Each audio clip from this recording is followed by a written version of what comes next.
displayed this off the screen.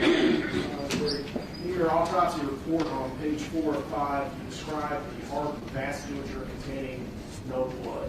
What is the medical significance of that observation? Well, that is an empty vascular tree. That is all of her blood, with the exception of that noted the 10 milliliters of blood, which is basically a thumb-sized syringe full, is no longer there. So basically her vascular tree, her heart, her arteries, her veins have been drained. So all of her blood is, with very little exception, that which is, again, what's in the capillaries in the big toe is still in the capillaries in the big toe, but the bulk of her blood is no longer in her body. It is drained out of her body. In essence, how much are we talking? What kind of volume? Well, again, we're looking at about a quart and a half gallon, just for her to die, but she's got about 4 quarts of blood, so about a gallon of blood is her total blood volume. So you're really looking at 3, probably a little more quarts of her blood is outside of her body, has come out of the wounds that she has suffered. Is that caused by her positioning post-mortem? Yes, sir. She's allowed now to drain because we have wounds that are open to the outside, and the blood that's in body cavities, specifically the chest cavity, can drain out through that wound. The blood that's in the vasculature can drain out through the ruptures of the jugular vein, the axillary arteries, the ulnar artery in the hand or in the wrist. So all that is draining out of her body, and so that's why we're getting a large volume of blood basically on an area of carpet or within the apartment. Thank you, sir.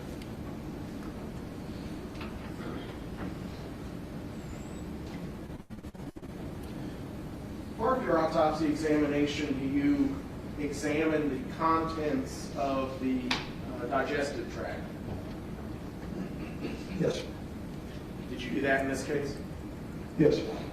What were your observations during that examination? Well, if we go to the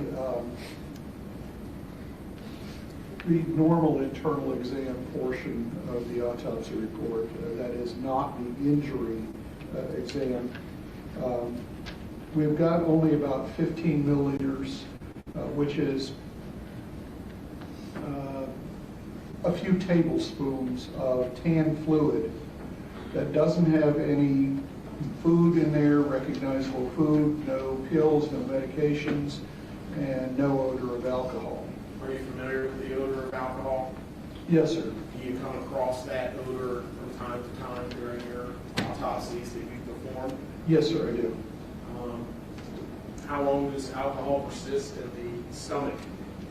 Typically, if you're drinking on an empty stomach, the alcohol will be partially absorbed in your stomach and partially absorbed in your small intestine. And we can still smell the alcohol in your stomach even a few hours later in many cases. In cases where the stomach has been completely empty of alcohol, it's all moved down into the small intestine, a faint odor may persist, but usually not. And in this case, are you able to draw a conclusion regarding alcohol consumption? Certainly there was no alcohol consumption in the immediate time prior to her death, because again, we don't have any breach of any internal organs other than that right lung, and this is all vascular injury. Thank you, sir. In addition to conducting a visual, olfactory, examination of the stomach contents. Do you do anything to confirm those observations? We do toxicology, but we don't do it typically on gastric contents unless we're suspecting a poison or something like that. But we will do it on blood. And again, with an empty vascular tree, the amount of blood that's left in her body to test is relatively small. And basically the toxicology test came back as a negative drug screen, negative alcohol. Is the report of the examination that was done on the quantity of blood that you submitted for Ms. Jasmine Pace attached to your autopsy report? It is. Going now to that document, is this the report that was submitted to you from NMS Labs? Yes, sir, it is. Regarding the examination of whom? Of Jasmine Pace. Now, it says at the bottom that there were no positive findings, none detected is what it says. But it references that you need to see an additional detailed finding section of initial information. What does that tell you based upon your years of experience conducting thousands of autopsies? Well, the toxicology laboratories, when they test, there's no such thing as a true negative. There's absolutely not anything there. What they have is something below detectable limits or below reportable limits. And this gets into basically, is this number reliable? And they have, over the course of decades and really almost a century of testing, we know what the lower limit of detectability is, reliable detectability for certain substances. And if we have basically it looks like an EKG tracing, if you will. It runs through the machine and you get blips, and depending on where these blips come for time, that tells you what that substance is, and then that gets confirmed by a different test. But if there's a little tiny peak, but it's not up to where it needs to be reliable, it won't be reported. We'll just say, yeah, it may be there, but it may not be there. We can't say reliably, so we're going to say not detected. So the rest of the toxicology report tells you what we tested for, or what NMS tested for, and what their reporting limit is, so that you know that whatever it is that may or may not be there, it's at least that much if we've said we found it. If we don't find it, or we say not detected, then it's below that reliable level. Because there's always a little bit of noise in these testings, especially when someone is starting to decompose, as Jasmine Pace was, because she'd been dead for a while. So even though she's still relatively fresh, she is starting some internal decomposition. So there's some noise in that little blip tracing, if you will, that comes out of the instruments. Specifically, sir, the second page of the NMS reports indicates that testing was not performed for THC and what appears to be metabolites due to interfering substance. Can you interpret that for us? That's typical of what we'll see when we start to have decomposed or not the greatest specimen. It may be mixed with some fat or something like that, depending on how clean, if you will, the draw is. In this case, it was clean blood, but it's kind of decomposing slightly. And so finding interfering substances is not unusual in that case, because as we start to decompose, we create a huge number of very complex compounds that will also broaden out those peaks or blunt those peaks or make it impossible to say, yeah, okay, it is THC in this case, or not THC, but we can't really be sure, so we're just not going to test that because there's too much noise in the background of this. So, and that's not uncommon. We'll see that in, I'd say probably about half of the decomposed cases that we have, one or another test won't be able to be run because of interfering substances.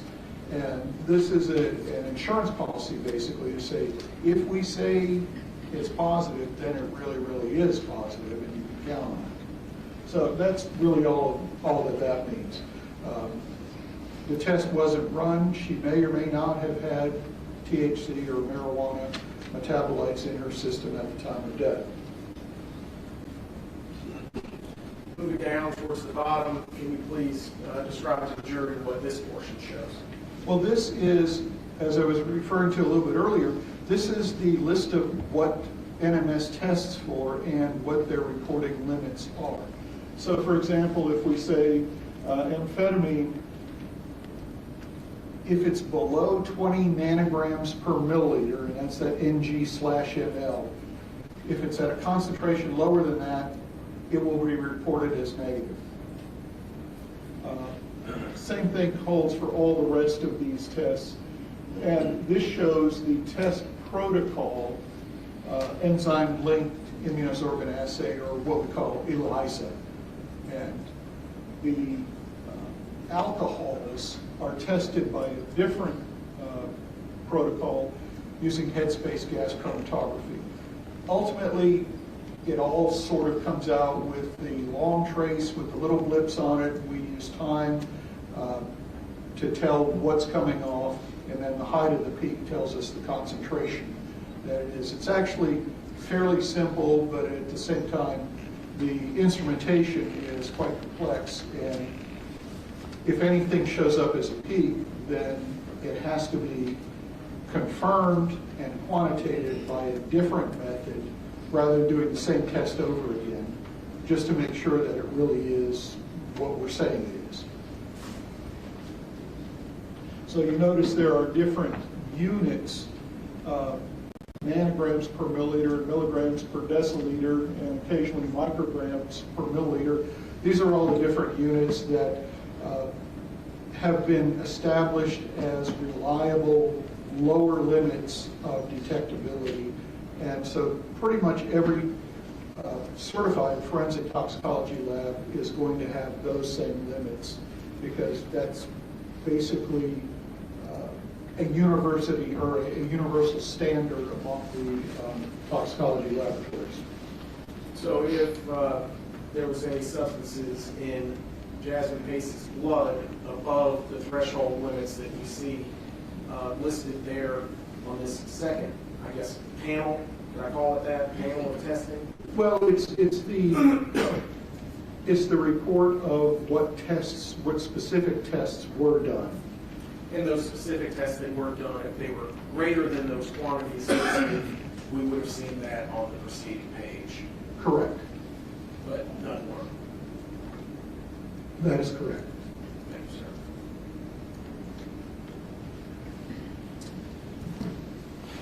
Now, Doctor, you examined Jasmine Pace's lungs. Yes, sir. What were your findings concerning her lungs? The right lung, of course, had a stab wound into it. Her left lung, well, actually both lungs, but more prominently left lung, had what we call aspirated blood. And that's blood that's being inhaled into the lungs itself. And it leaves a pattern that we call leopard spot pattern, because it really looks like leopard spots. Because what's happening is the blood is getting into the little air sacs in the lungs, and there's blood in each one of those air sacs, and it creates a spotted pattern. So aspirated blood means that there's active inhalation at the time that the blood is coming down into the lungs. If it's post-mortem and blood is coming down into the lungs, there's no active inhalation, so it doesn't get out into the airways, and it certainly doesn't create a spotted pattern. It just would flow down gravitationally, and we would have essentially a line where the blood would settle to in a dead lung, dead person's lung. in a live person's lung that's still attempting to breathe, then the blood is carried with the air into the individual air sacs, and that creates the spots because blood is darker than air. Are you able to draw a conclusion between the observation of the aspirated blood and any of Jasmine Pace's injuries? Well, yes, sir. She's bleeding into her airway. And again, we have that perforating stab wound in the neck. She's bleeding into that airway, and she's still trying to breathe. So she was alive? She was alive at that time, yes, sir.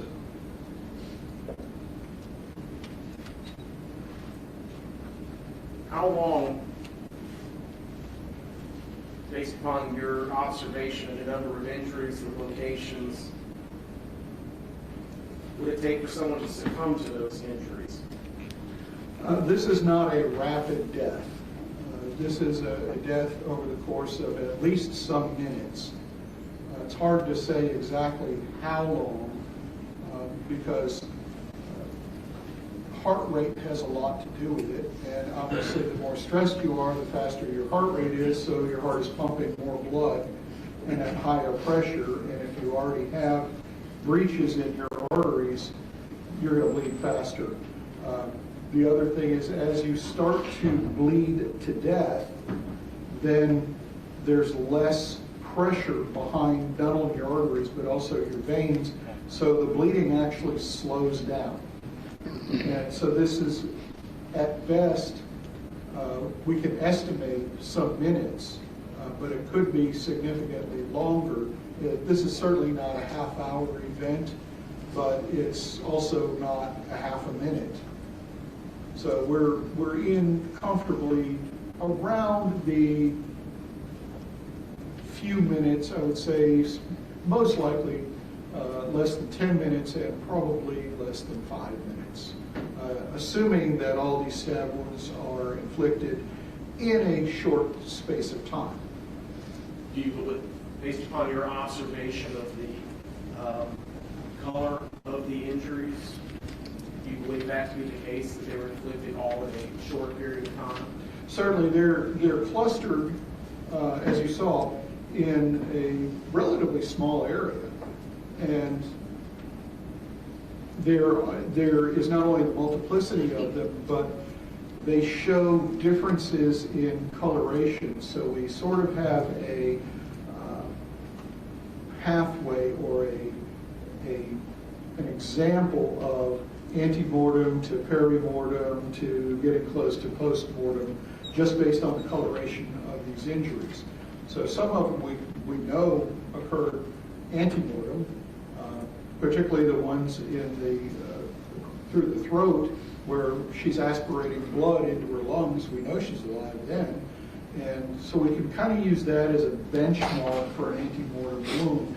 And then as we get to some of the more yellow-based wounds, more and more those are getting closer to her time of death as she's bleeding to death.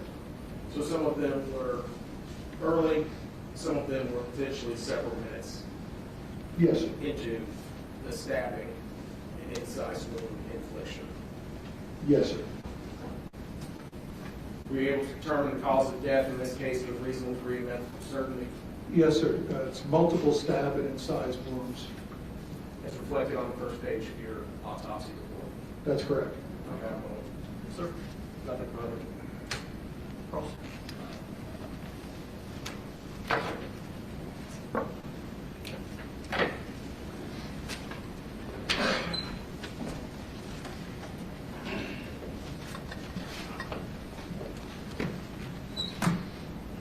Good afternoon, Dr. Cross. Good afternoon, sir. You didn't witness the events leading up immediately after this sequence step, did you? No, sir, I did not. And that's why you perform an autopsy, so you can figure out what happened. That's one of the reasons, yes, sir. And when you perform an autopsy, you put the body in the anatomic position, correct? Yes, sir. And you put the body face up. Correct. And that's the position in which you measure the knife, entry, exit, and the angles.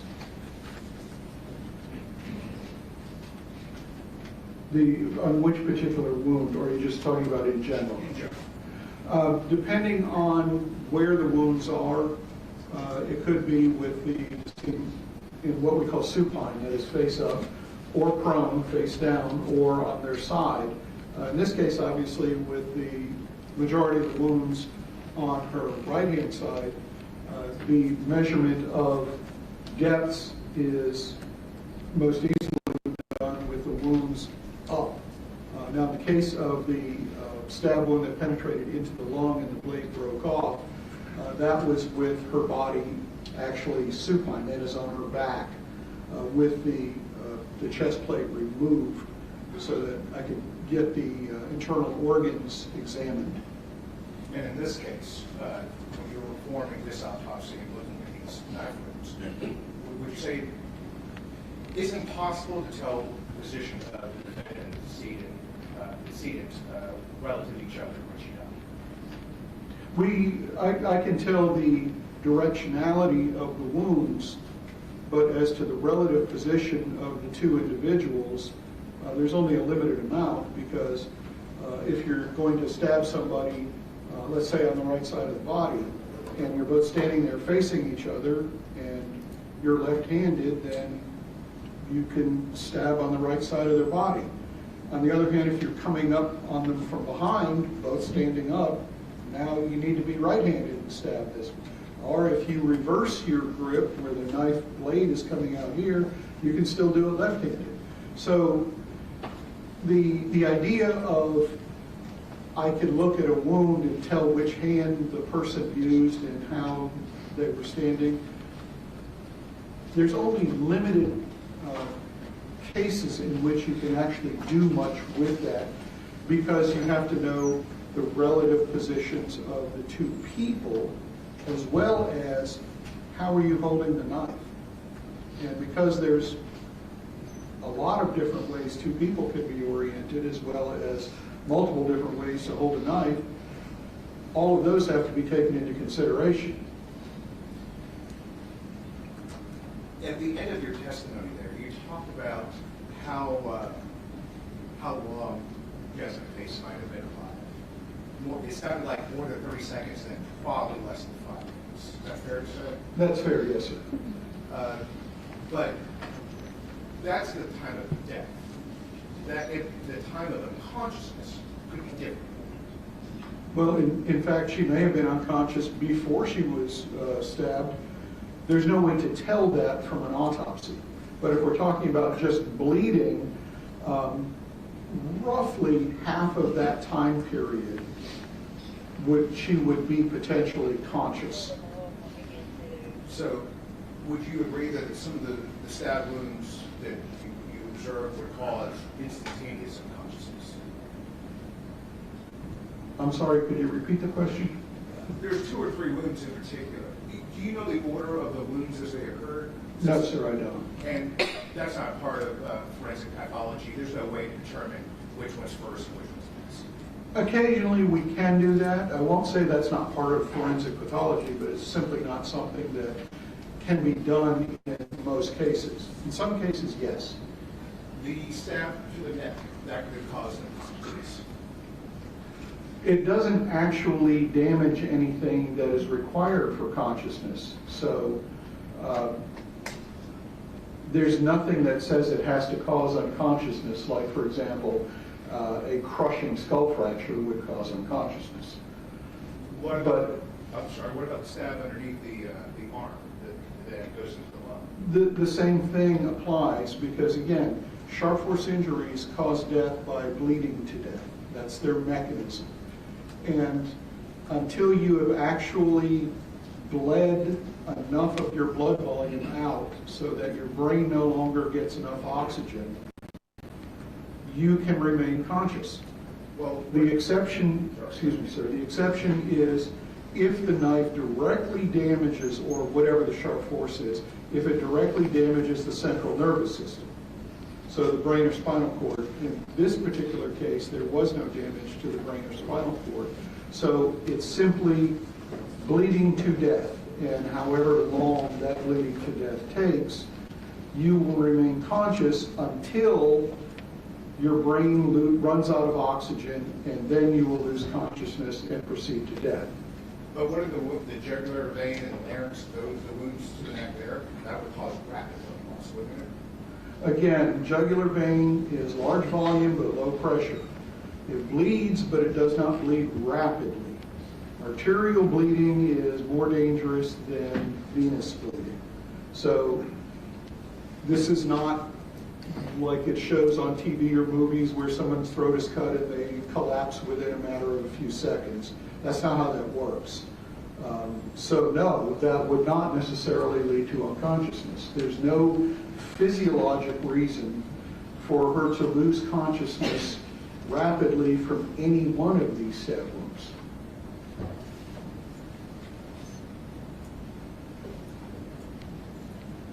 In your autopsy notes, you said there was multiple stab wounds concentrated in critical areas of the neck and chest. That's correct, yes, sir. And then we had talked about it just a moment ago, but the injuries to the right lung, that would have caused rapid respiratory failure. That would have caused collapse of the right lung. The left lung is still there and is still functioning, although it is getting blood aspirated into it. But again, this takes time. This is not a rapid sequence of events. And when you were, you had motioned to the jury that you indicated that you had put your arm to the head, and that's where those wounds on the right hand are coming from? That would be the left hand? I'm sorry, you're right, the left Okay, hand. yes, sir. In the position Jasmine Pace is found, she again is in that fetal position, and the majority of the wounds, in fact, almost the totality of the wounds, are on her right side of her face, right side of her neck, right shoulder, right upper back. Her left hand is free, and her left hand in that position, as you saw in the photographs, is up in this area. And the wounds on her left arm are primarily right there on her hand. The wrist, the hand, and actual stab wounds through the hand and through the wrist. So the position, if we bring all of these wounds into a cluster, then her left hand would be easily or logically placed here. Does it have to be? No, it doesn't. But then we have a group of wounds that is out here somewhere, where her hand is not where the stabbing is occurring. So then we have to have a different, basically a different incidence or incident, multiple incidents or a single incident of stabbing that hand. Now, if the hand is here, then there's a whole lot of stabbing going on right in that area that's approximately this big. And if her hand is in there, then it's going to get stabbed too. If we move her hand away, well, then we have all this stabbing, and then we have to also do this stabbing. And this could have occurred first, before this cluster of wounds, but it's most logical that her hand is in this position because all the wounds are clustered in that area. But you're not identifying that as defense wounds? No, sir. That's not really a forensic pathology term. Not really, no. It's frequently used in court, but it's one that forensic pathologists tend to stay away from. You didn't find any significant injuries to Jasmine Pace's lower legs? That is correct, yes, sir.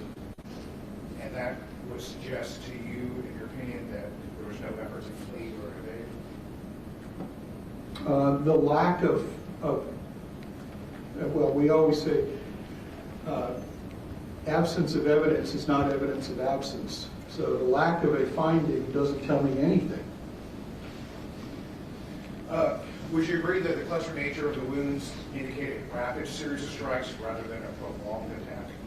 Yes, that is most likely. And if the attacker here was in the heat of the moment, would the injuries appear as they do here, clustered and frenzied? That's certainly consistent with not only the number, but also the clustered nature and the pattern of the wounding, not necessarily the wounds, but the wounding. So yes, sir, that would be consistent.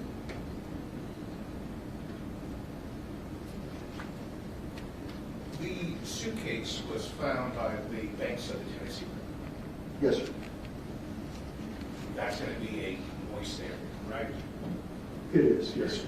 It's going to be wet, there's going to be moisture, and that's going to be able to get into the suitcase.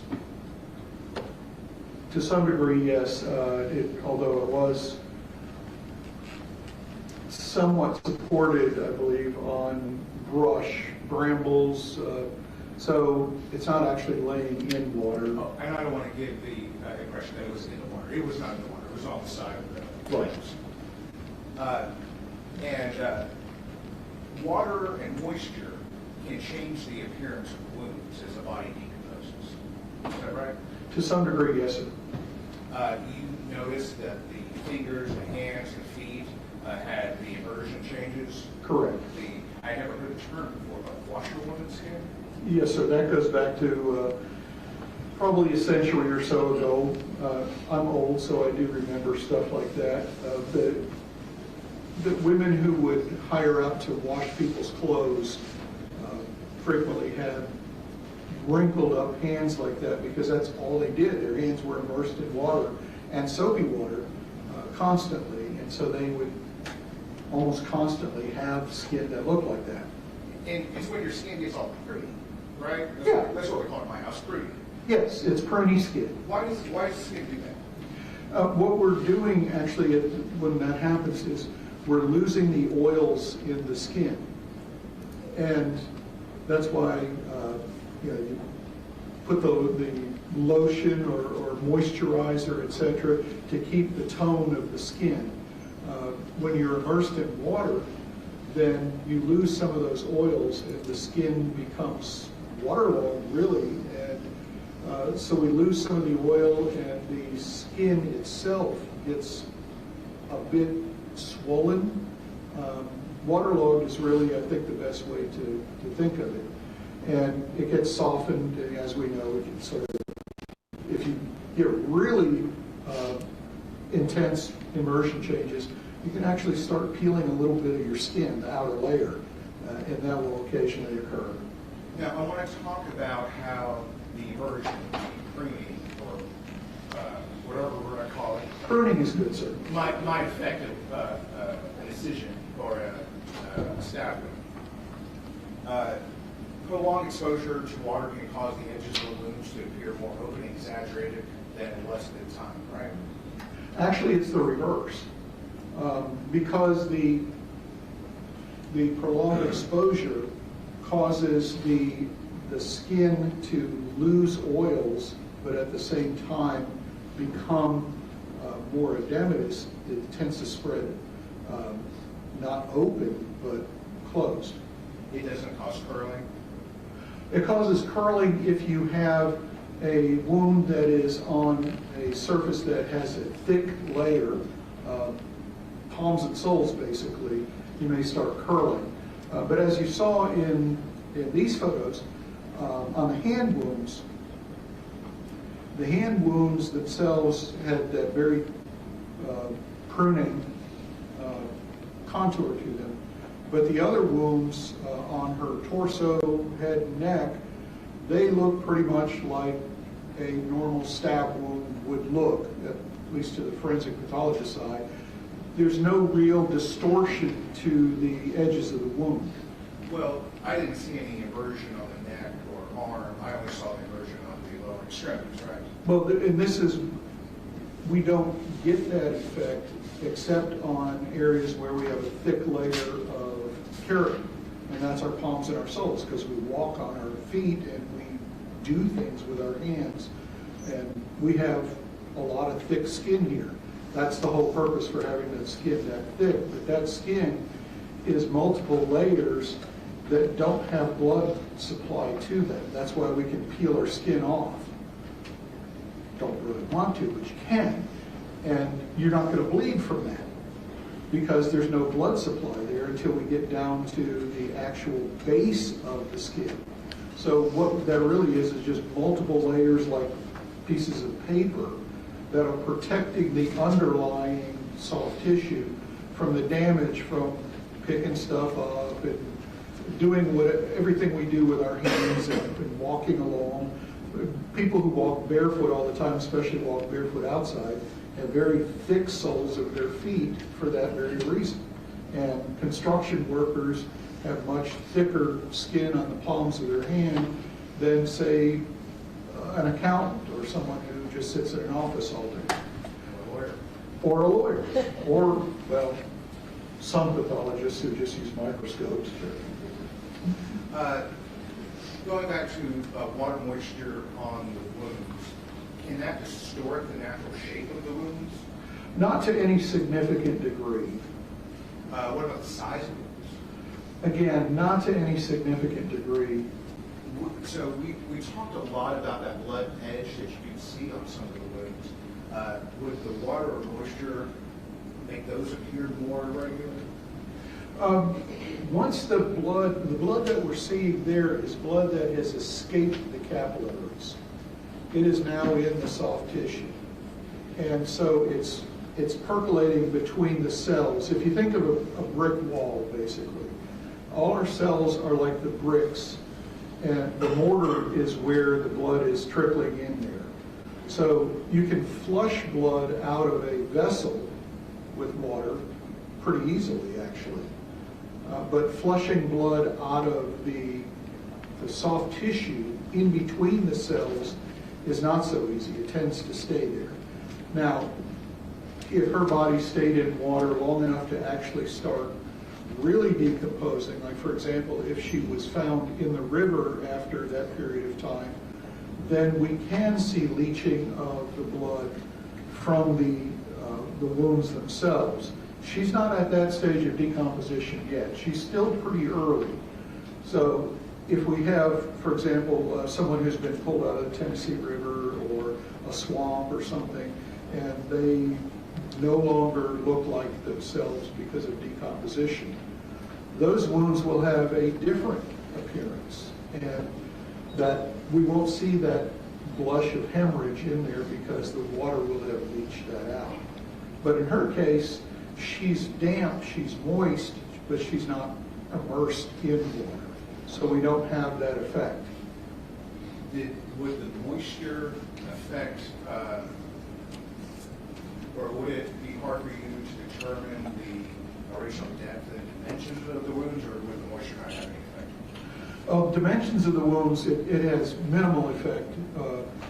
For depth, the problem with doing depth in stab wounds is that unless you have some rigid structure like bone,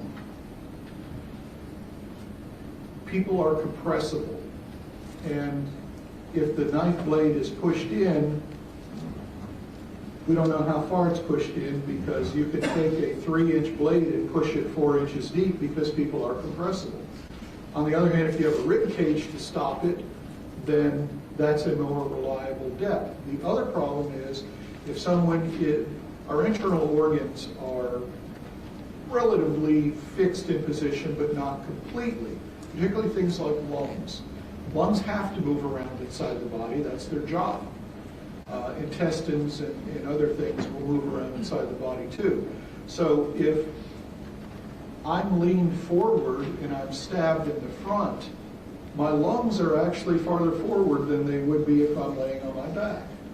So now the apparent depth that's measured when I'm on my back is greater than the actual depth of the wound. So trying to deal with depths in stab wounds, and you'll notice that for the majority of these, there's no depth given. It's a description of what internal organs and structures were injured. And the reason for that is because of that mobility, and because if I say, oh, this wound was 4 inches deep, and we have a knife that's only 3 inches long, then it's easy to say, well, that knife couldn't possibly have done it, when in fact it could have. I have actually seen in my career stab wounds that were almost twice the depth of the knife that was left in them. So I know that knife actually caused that wound. So that's why measuring depths of stab wounds is sometimes helpful, but it has to be used with caution. But as far as the dimensions, the length, again, if we have a nice, cleanly defined stab wound where the blade goes in and straight out as much as possible, that can give us a good idea of the cross-section of the knife, how wide the blade is, how thick the blade is, whether it's got a blunt edge. But for the majority of stab wounds, they don't go in and straight out. They go in and there is some relative motion on the way out. So virtually all stab wounds, even the ones that we call stab wounds and don't say stab incised, have some incised component to them. And so again, those dimensions, those are not absolutes. And the other confounding factor to that is, as we know, skin is stretchy. And we can change the look, the character of a stab wound depending on its orientation relative to the elastic fibers in our body. These are called Langer's lines after a surgeon by the name of Langer. We've all seen people with big, ugly scars from surgery. And mostly this is from trauma surgery. And those are the scars that cut across Langer's lines so the elastic fibers pull them apart. And those are the real ragged, ugly looking wounds. A good surgeon is going to cut along the line so that the elastic fibers just go right back together. And so that will change the look of a stab wound. So all of these things can modify the look of a stab wound, and out of all of that, way down on the list is moisture. So it's really not going to make a difference. I should have asked this earlier on. You said there's 60 wounds, correct? Yes. And that combines both stab and incise wounds, correct? That is correct. How many stab and how many incise? You know, I don't know that I've ever separated them out that way. Because of what we just talked about, is that most stab wounds have an incised component to them, at least a little bit. And many incised wounds have a little bit of a stab component to them. Typically, we lump them under just sharp force injuries. But as far as actually separating them out, because it's not really that critical, you know, there are some that we know are stab wounds, like the ones that hit the large vessels. That's pretty easy. The one that broke off in the lung, we know that's a stab wound. But others that are just going into the muscle, there's going to be a stab component to them, maybe a little bit of incised component. Others are going to have more incised than stab. So part of that is a stab can turn into an incised wound if it's not accurately placed or if there's motion. So what may be an intentional stabbing motion may simply turn into an incised wound, and vice versa. An incised wound can turn into a stab if the other person isn't where they're supposed to be from that context. Especially if it's coming at a quick frenzy state. Certainly. So during your examination and on direct, you noted yellowing around some of the stab wounds. Yes, sir. And yellowing around the skin can indicate reduced blood flow at the time of age. Well, it's actually in the fat, but yes. And when blood flow is significantly reduced, it may suggest that the individual had already been incapacitated or deceased. Well, it tells you that there's not much blood flow in this area. And if there's not much blood flow, then there's not much blood pressure or there's not much blood. And at some point during the loss of blood, yes, you are going to die. And so those wounds won't have bleeding into them, or they'll have very little bleeding into them. When the yellowing of the skin does not occur if the blood flow is normal, though, at the time of age. Correct. And again, I don't want to be pedantic, but it's the fact that we're talking about. I didn't go to med school. I know, you, I'm not a doctor, so I'm just trying to keep up with you. Does the presence of yellowing support some of the wounds were inflicted after significant blood loss? absolutely, yes, sir.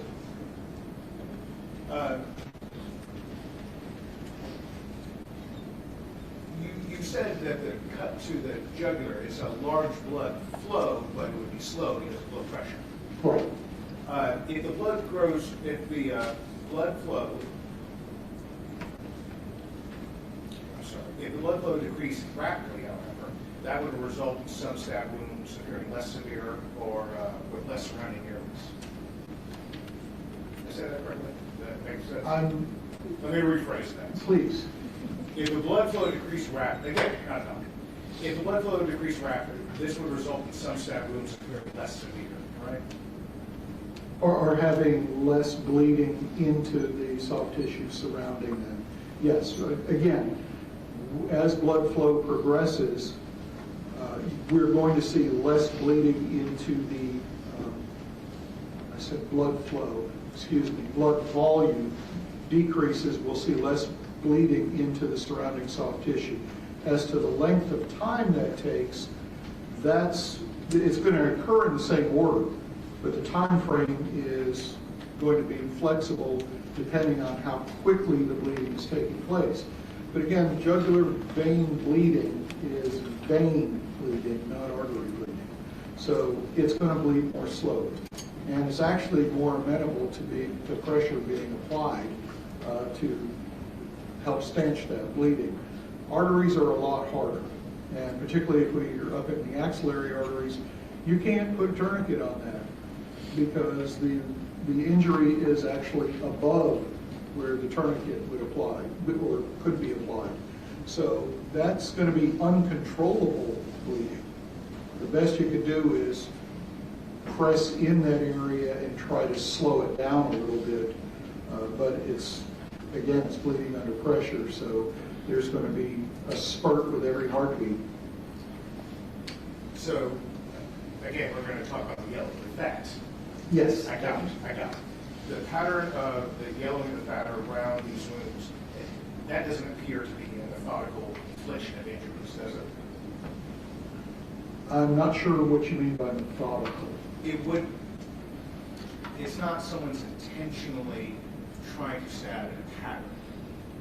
I don't see a pattern of wounding here from the standpoint of go down one side, come back up another, or in a circle. I don't see that here. I see almost a randomness to it, but still a cluster.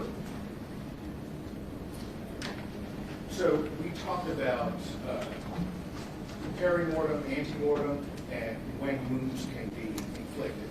So would you agree that perimortem injuries can sometimes be difficult to distinguish from post-mortem injuries because the body tissues might still be responding to trauma shortly after death? Well,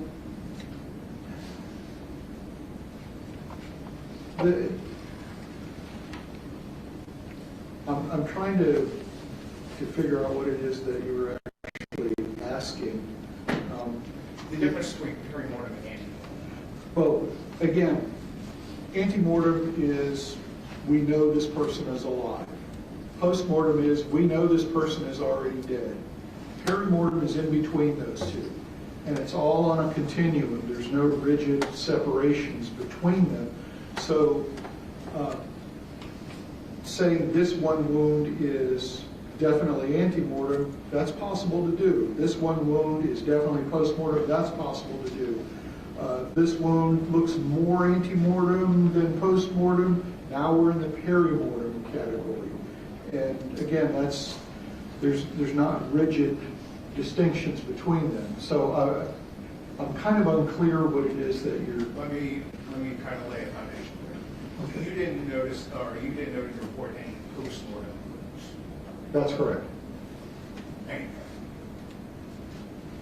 That's correct. And when you're evaluating a body for post-mortem injuries, there would be a lack of bleeding or tissue for that to react. I saying that correctly, Doctor? Yes, you are. Okay, all right. Would prolonged exposure to moisture or decomposition obscure the distinction between ante-purity and post-mortem? Well, again, if we have immersion, total body immersion, then yes.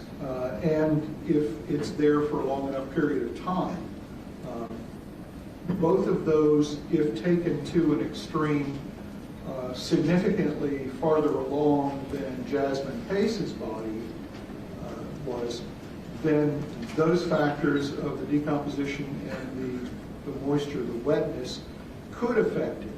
But in her particular case, she's not immersed in water, she's simply wet. And she's not very decomposed, she's only in very early decomposition. So both of those factors that you're alluding to would have an effect if she were either found totally immersed, submerged in water, or she was significantly decomposed. But in this case, neither one plays into it. So when you observed these wounds, none of them were healing, none of them were clotted, were they? I'm sorry, the last word, clotted? Clotted. Clotted, no, they were not. So the absence of any clotting or healing would mean that none of the injuries were inflicted long before then, right? That is correct. These are all what we would describe as contemporaneous, that is inflicted around the same period of time.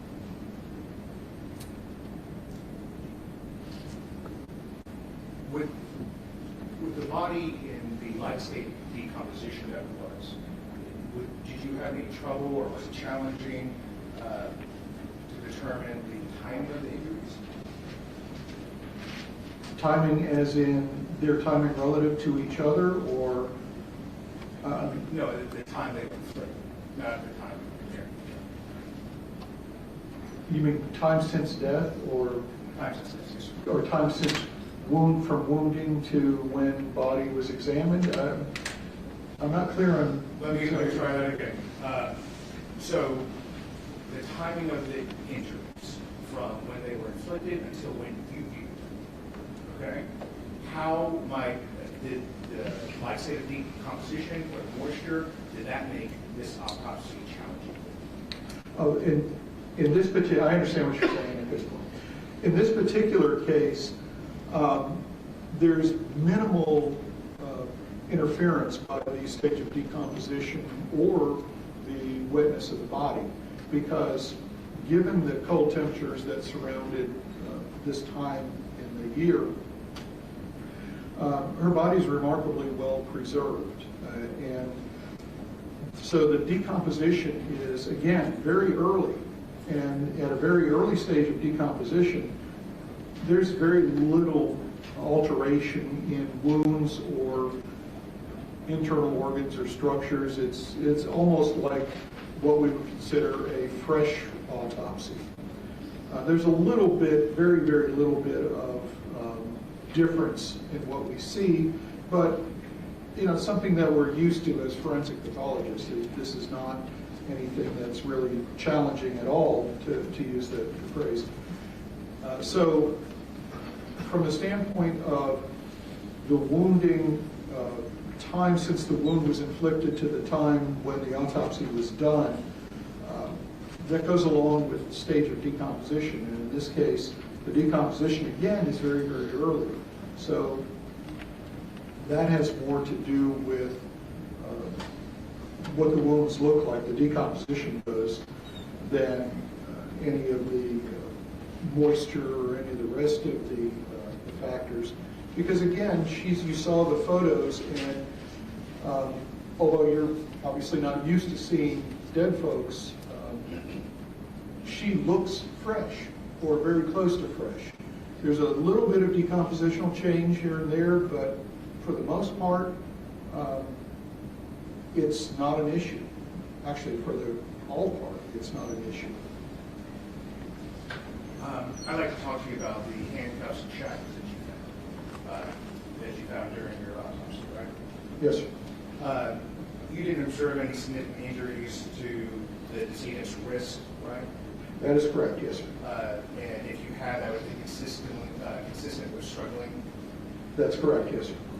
And during the autopsy, you found lust marks on her wrist and ankles, or ankle. Yes. And that's probably because those handcuffs were exposed to moisture.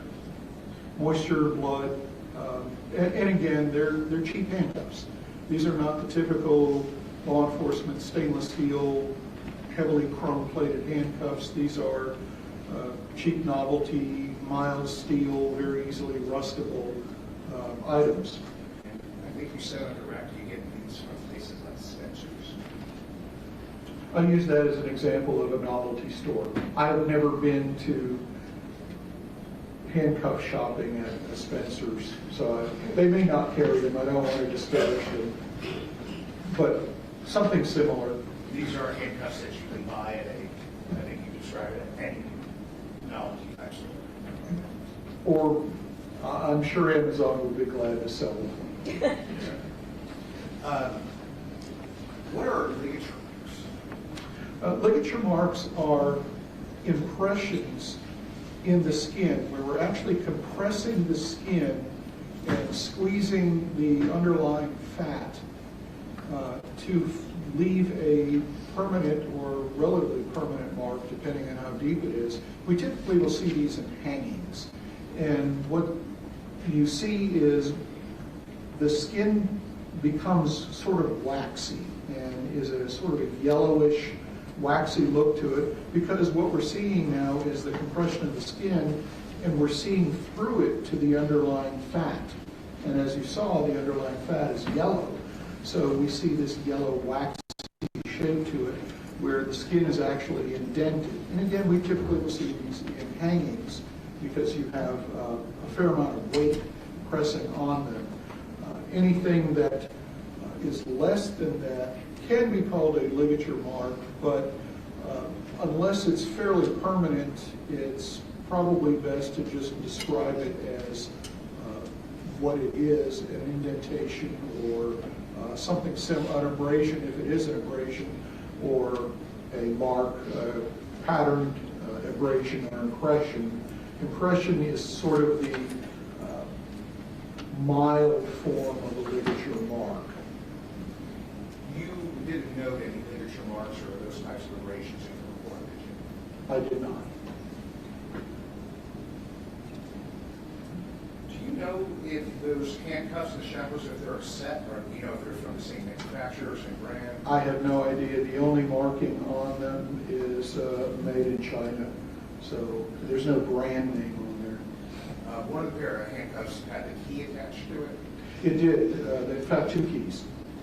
And then both the handcuffs and the shackles have a mechanism on them that allows for instant release. I believe only the handcuffs, my recollection is that the shackles did not. They were slightly different design.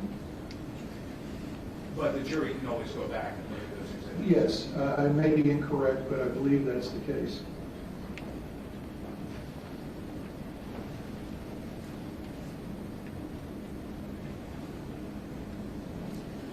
We had seen, I'm not going to read out, the exhibit 204 that showed the rusting on Jasmine's wrist. Yes. Do you remember that? I do. Did it show any bruising? No, sir. The actual handcuffs themselves, what is this striation? If you know. A striation is it's a form of a pattern injury, and it's caused by a man-made object that has a regularity to it. If, for example, well, we all have serrated knives at home. And if you take your serrated steak knife or whatever it is, and you scrape it sideways across butter, so you want to scrape up a little bit of butter. When you scrape that knife sideways across the butter, holding the blade upright like this, you'll get those little curls of butter, and you'll leave the ridges in the butter. Those are striations. The same thing occurs in bullets when they're fired through a gun. The rifling mark, the rifling in the gun's barrel leaves striations on the bullets. So striations are any sort of regular, groove pattern that we see. We can see it in nature, particularly shark's teeth have striations to them, but that's not terribly common. Did you examine the handcuffs or shackles for striation marks? I'm not sure what it is that you're... So there is,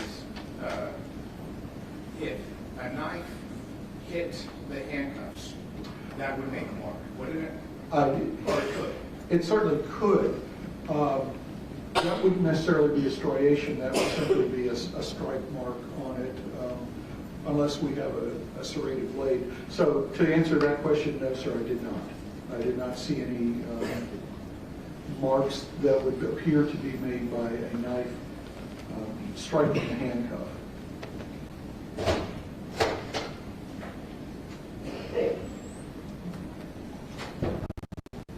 When you say the depth and trajectory of the wounds indicate consistent force in a short time frame? I'm sorry, what was the modifier of force? Sure. Force, consistent. Consistent, as in they were all delivered with roughly the same amount of force? Is that? No, there's actually some that are quite shallow and some that are quite deep.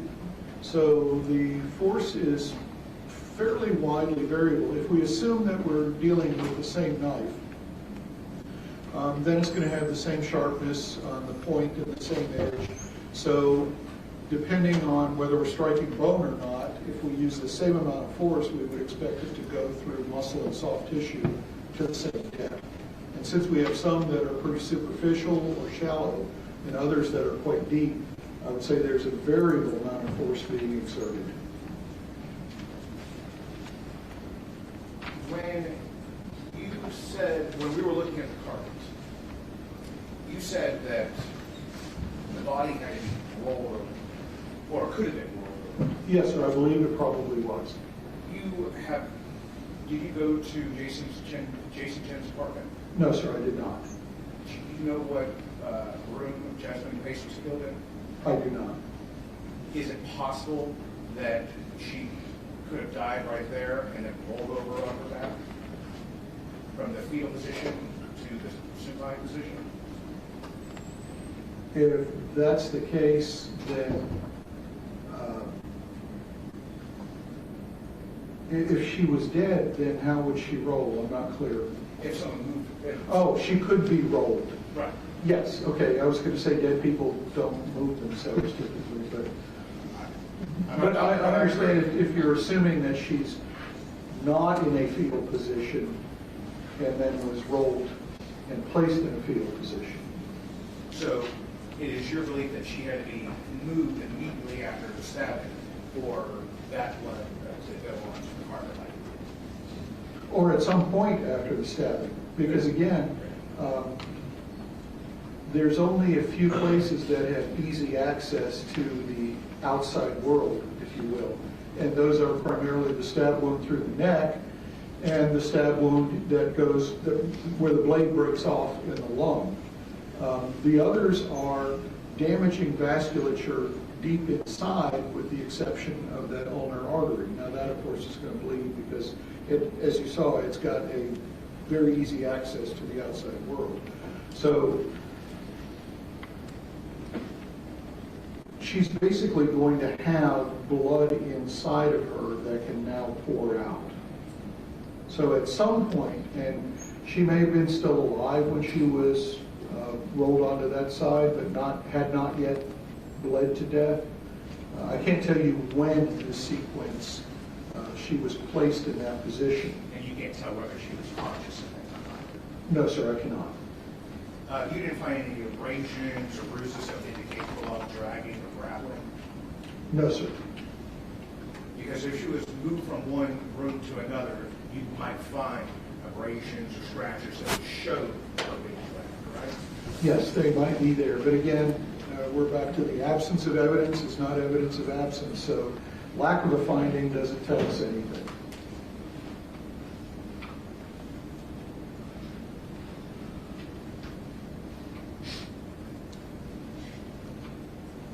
Doctor, are you aware that they never tested the blood from this carpet? I'm not aware, sir. You can't say definitively that that is Jasmine's blood. Thank you. No, sir, I can't, no.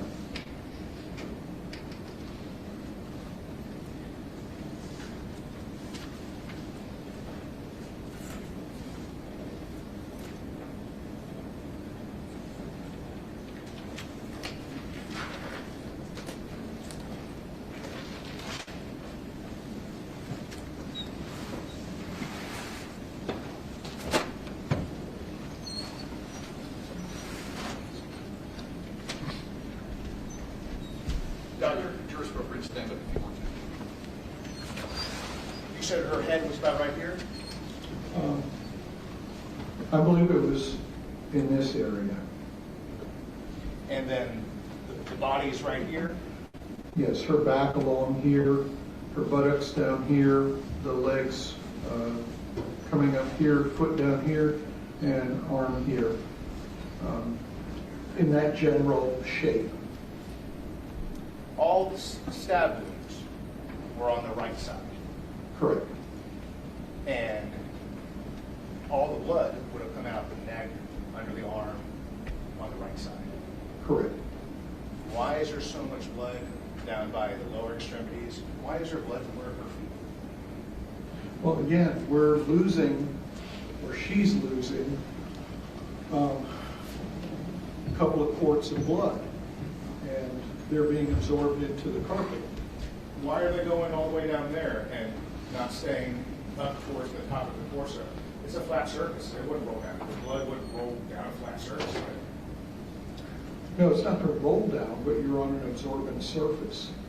So if she's basically covered in blood and still bleeding, then we can get a pattern like this. Is your conclusion that she was in the fetal position based on the fact, or based on the fact of how you found Jasmine in the suitcase? No, it's actually based on the likelihood of where the stab wounds are clustered. And again, we have an area that's not much bigger than a piece of paper. If we just say chest and shoulder and neck, where all of her wounds are clustered, with the exception of the left arm, but the left arm itself, again, is free. So if someone is just standing there and they're upright and not in a position, a constrained position, then I would expect to see stab wounds all over the body. And there would be stab wounds to the front of the torso and the arms and the back of the torso. And this is how, when we see people being stabbed to death, it's a very active thing, because nobody just sits around and lets someone stab them. They try to run, they try to get away, they try to grapple, they try to do. But in this particular case, we have 60 stab wounds that are clustered in an area approximately this big. And the most logical way that that happens is if she is in the position as found, as I noted in the autopsy report, because in that position, all of those stab wounds and incised wounds and stab and incised wounds can be easily inflicted without having to roll her around and a lot of movements. She can stay in that position and receive all of those stab wounds. And because of that, that's the most likely position she was in when her stab wounds were inflicted. Now, can I say categorically she absolutely had to be in that position? No, I cannot. But in order to then get all those stab wounds, you have to very carefully wait until she's in a position where this side of her is exposed, and only stab then. And that really isn't terribly logical or consistent.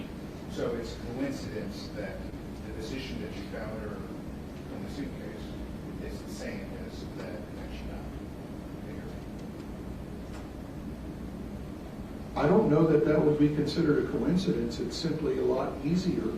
If she's already in a fetal position, then she's a lot easier to move into a suitcase than, so I don't really see that as a coincidence. That's simply consistent with. What is rigor mortis? Rigor mortis is the stiffening of the muscles after death. How long does that take?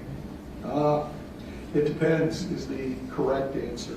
The books will give you all kinds of numbers and times when you'll start to see rigor mortis, and then rigor mortis is full 8 to 12 hours after death, and then it starts to fade after about 12 to 24 hours, and then by 48 hours it's gone.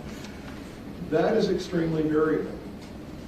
And the reason we laugh at it as forensic pathologists is the books and the TV shows all act like that is in a rigid time frame. The sequence is the same, but the time can be widely variable. And things that affect rigor mortis are things like how much exercise were you doing? How much lactic acid is built up in your muscles? Because that's what stiffens them.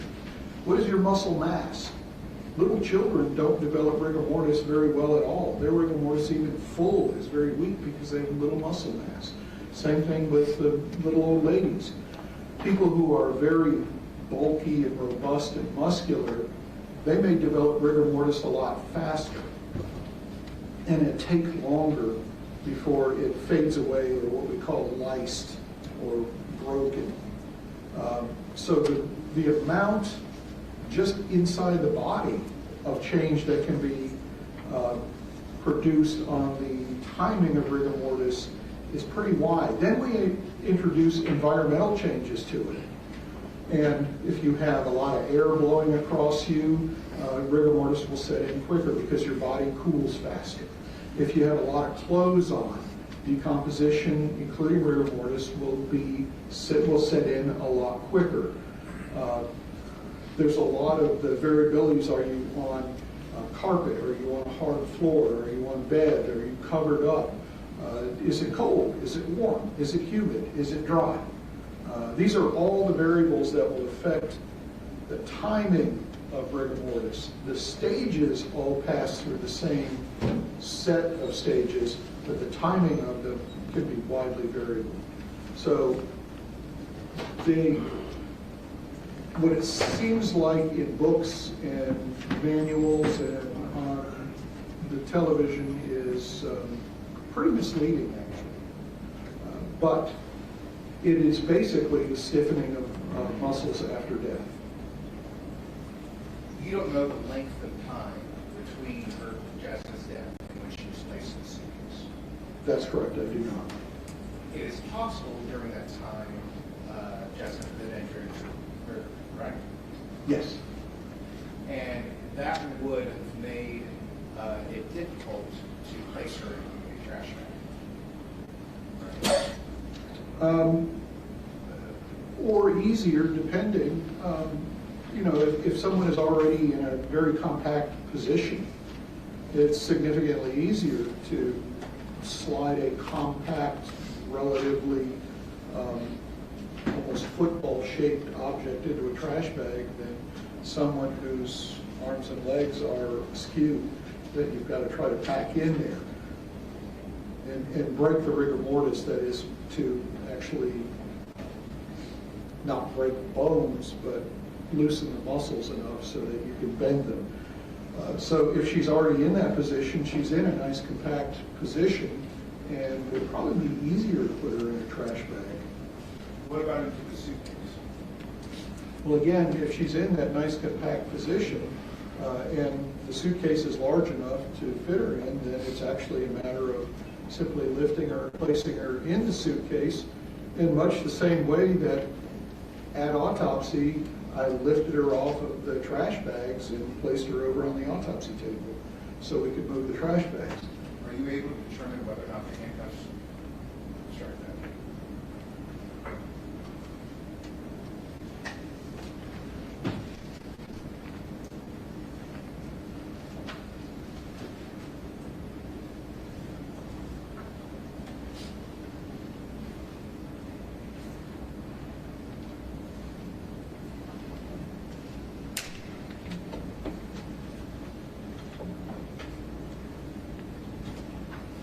was she still in Rigor when she was taken out of the suitcase? No. And I know I asked you timing, and it's all very nebulous. Are you able to tell when it ended? No. Are you familiar with the term overkill? Yes. What is it? That's a term that is common in popular media. It's not typically used by forensic pathologists, but basically what it means is that more wounds are inflicted than are required to cause death.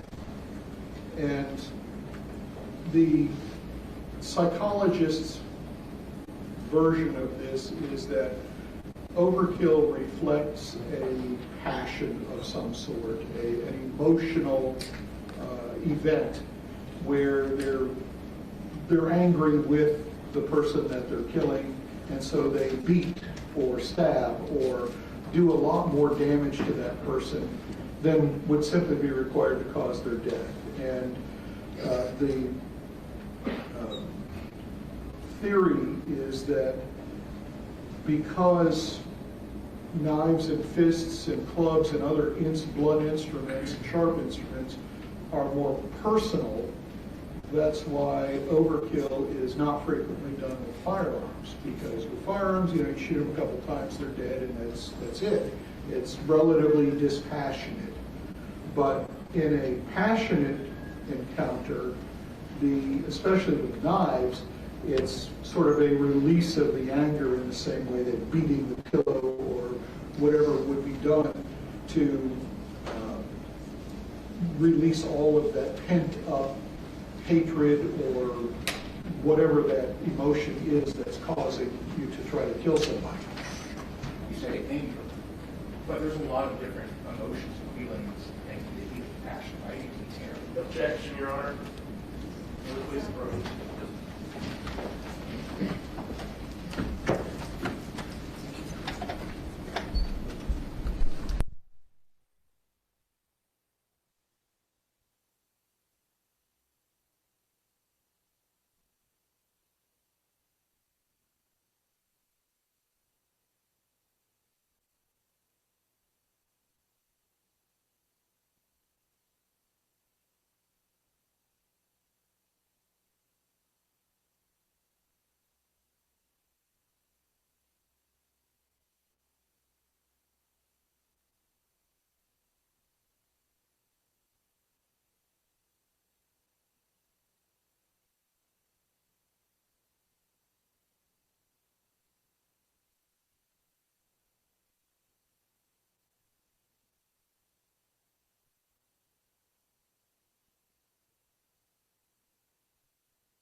excessive injuries you observe are associated with excitement, correct? Typically, yes.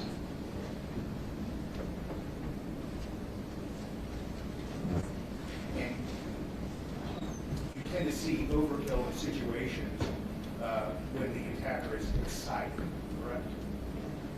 Again, typically, yes. Do you believe that this is overkill in this case? Well, again, this is not something that forensic pathologists, and particularly I, use as a usual term. There are certainly more injuries that are required to inflict death. And in fact, the injuries are not particularly, for the bulk of them, the injuries are not particularly life-threatening, but we do have a reasonable number of these injuries are significantly life-threatening. Certainly, they're all going to cause pain and they're all going to cause bleeding. The whole overkill thing is best addressed, I think, by the forensic psychologist as opposed to the forensic pathologist. And while we see these sorts of cases and they're labeled overkill, that's delving into people's minds is more of a psychiatry thing than a pathology thing. Let me go back and ask you a couple questions about those handcuffs and shackles. Could they have been used to draw the body into a smaller position? Smaller than the fetal position that was already there? Oh, smaller than the position as found? I don't believe so. The handcuffs, of course, just have a very short chain, 3 or 4 links. The shackle has a much longer chain, but that chain was used only on the right arm, and the right wrist was already shackled, or already handcuffed, rather, while the left arm was free. So it seems to me it would make more sense to attempt to attach the left arm to the ankle rather than the arm that you've already got attached to the ankle.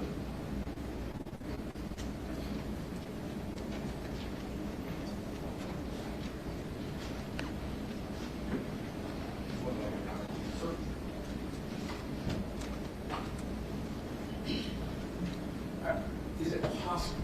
That's really my question. You weren't there, I wasn't there. Is it possible that that handcuffs or restraints could have drawn or could have made the body more compressed and smaller? Well, certainly it's possible. As we always say, all things are possible that do not violate the laws of physics. As to whether they're likely or not, it just doesn't particularly make sense to do it that way. That doesn't mean that's not what happened. One of the last things that you talked about on the record was the toxicology report, correct? Yes, sir. And in your report, you indicate that THC was not present, but in the toxicology report, as we saw, it says that there was an interfering substance, and so it wasn't one. Why didn't you notice that or mention that in the report? Well, because I don't have any value for THC. I don't have a positive or a negative. So it's, again, I don't have any data, so the toxicology screen is negative. But lack of evidence is not evidence of anything, right? That's absolutely correct. I can't tell you categorically that Jasmine Pace did not have THC in her system, nor can I tell you that she did. We don't have any data for that. And so if you don't have any data one way or the other, it's a negative test. Is it conclusive? Not negative, right? Well, the toxicology report, as Just in regards to the THC. well, just regards to THC, it's not even inconclusive. It's simply the test was not done because it could not be done. So the test was not done. Not that it was negative. We don't know if Jasmine Pace had THC in her system scientifically, right? Right, that's what I said. We don't know whether she did or whether she didn't because we couldn't test for it. Because there was an interfering substance. Do Right. we know what the interfering substance is? No. What could it be? It could have been any one of a dozen or maybe even 100 different decompositional products. We simply don't know. That's not something that the toxicology lab is going to chase down because it doesn't really matter what the substance is that's interfering. It's enough that there is an interfering substance. It doesn't help you if you know that the chemical name of this interfering substance or substances, and it's more likely to be more than one. That doesn't help knowing that because you still don't have the answer to your question about THC. You used the term I'm not familiar with. Decomposition products. What is that? Well, when we decompose, things break down. And alcohol, for example, is a very good example of this. After we die, the bacteria in our gut will create alcohol and also consume alcohol, depending on which bacteria. We have probably half dozen or so different strains of bacteria in our intestines right now. Some of those will use alcohol as their fuel. Some of them will create alcohol as a waste product.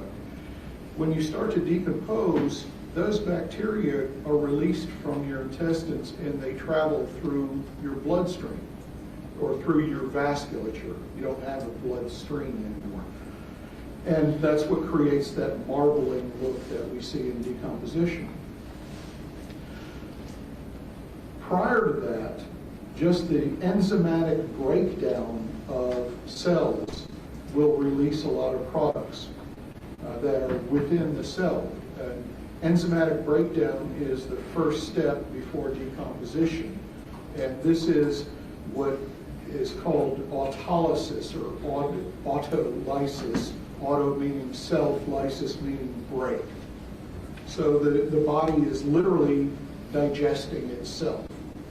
And because of that, that's when we start to get into the decomposition from the intestinal bacteria. So in a dead person who is decomposed, we may get alcohol positive on a toxicology test. But that alcohol may be just from bacteria, or it may be alcohol that they drank. Typically, if it's above 0.10, we can be confident it's alcohol they drank because even the decompositional alcohols that have been seen over the decades in cases, they don't rise above 0.08, but so we have the fudge factor of 0.1. But there are other compounds. We have hundreds of compounds within our bodies. And as to which one is causing the interference, it could be multiple. Well, you kind of jumped ahead for me, but let's go ahead and went where you went without the alcohol. You had said on the record that you didn't smell any alcohol, correct? That is correct. But you did send, I think you took, how many bottles of blood did you take from Jasmine Pace? Only the one. Why only one? That was all it was. Remember, her vascular tree was empty. So how many milliliters, or is that what you would measure it in? That would be a 10 milliliter tube. This is, when you get your blood drawn, the big tubes that are about the size of your index finger, those are a 10 milliliter tube. They come in 10, 7, 5, and on down to the little ones that are used in hospitals. We only use the 10 milliliter tubes. And those tubes have a sodium fluoride preservative in them. The reason for that is that stops any enzymatic reaction within the blood. Certain things, compounds, particularly like cocaine, for example, will continue to break down spontaneously in the blood until you get it into a gray top tube which breaks that spontaneous degradation, so it preserves the parent cocaine before it goes to its metabolites. Alcohol, same thing. If we've got some decomposition, then the blood that we're sucking up into the tube also has some of that bacteria in there, and they will continue to change the concentration of alcohol in the specimen. So that's why we use the gray top tubes. In this particular case, as I noted, since the vascular tree is basically empty and I couldn't get any blood out of any place in there, I used the blood that was still in her right chest cavity, which would have been the blood that came out of her right lung. But that was enough to fill a tube, a tube. Council, approach for a moment, please.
This is the toxicology report, Yes, sir, it is.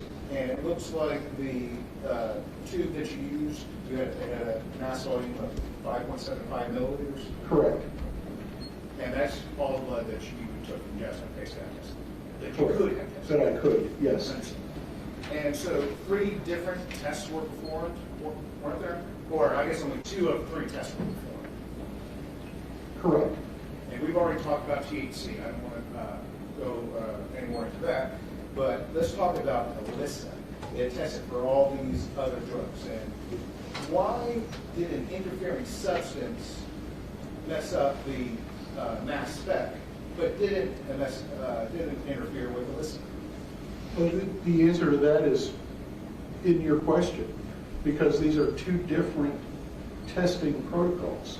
So we have, this is HPLC, tandem mass spec, and all of these tests are run using ELISA, and all of these tests, the alcohols basically, are done using headspace gas chromatography. And so these are 3 different test protocols. And so then each protocol is defined as the best screen for these substances. There are interfering substances in the blood, correct? Yes. And you tell me, or if you have knowledge, whether or not that substance would have affected this test? Well, no, because the ELISA tests are reported as not present. It's not reported as interfering substance. I see. If there was an interfering substance on these or on these, we would have had the same note, testing canceled due to interfering substance. So again, we're looking at three different things. It's kind of a Ford, Chevy, Dodge. You know, we've got, just because your Ford doesn't have this particular part doesn't mean that your Chevy or your Dodge is not going to have that part. I understand, thank you. So let's talk about the alcohol. And that test was done with gas chromatography, right? Correct.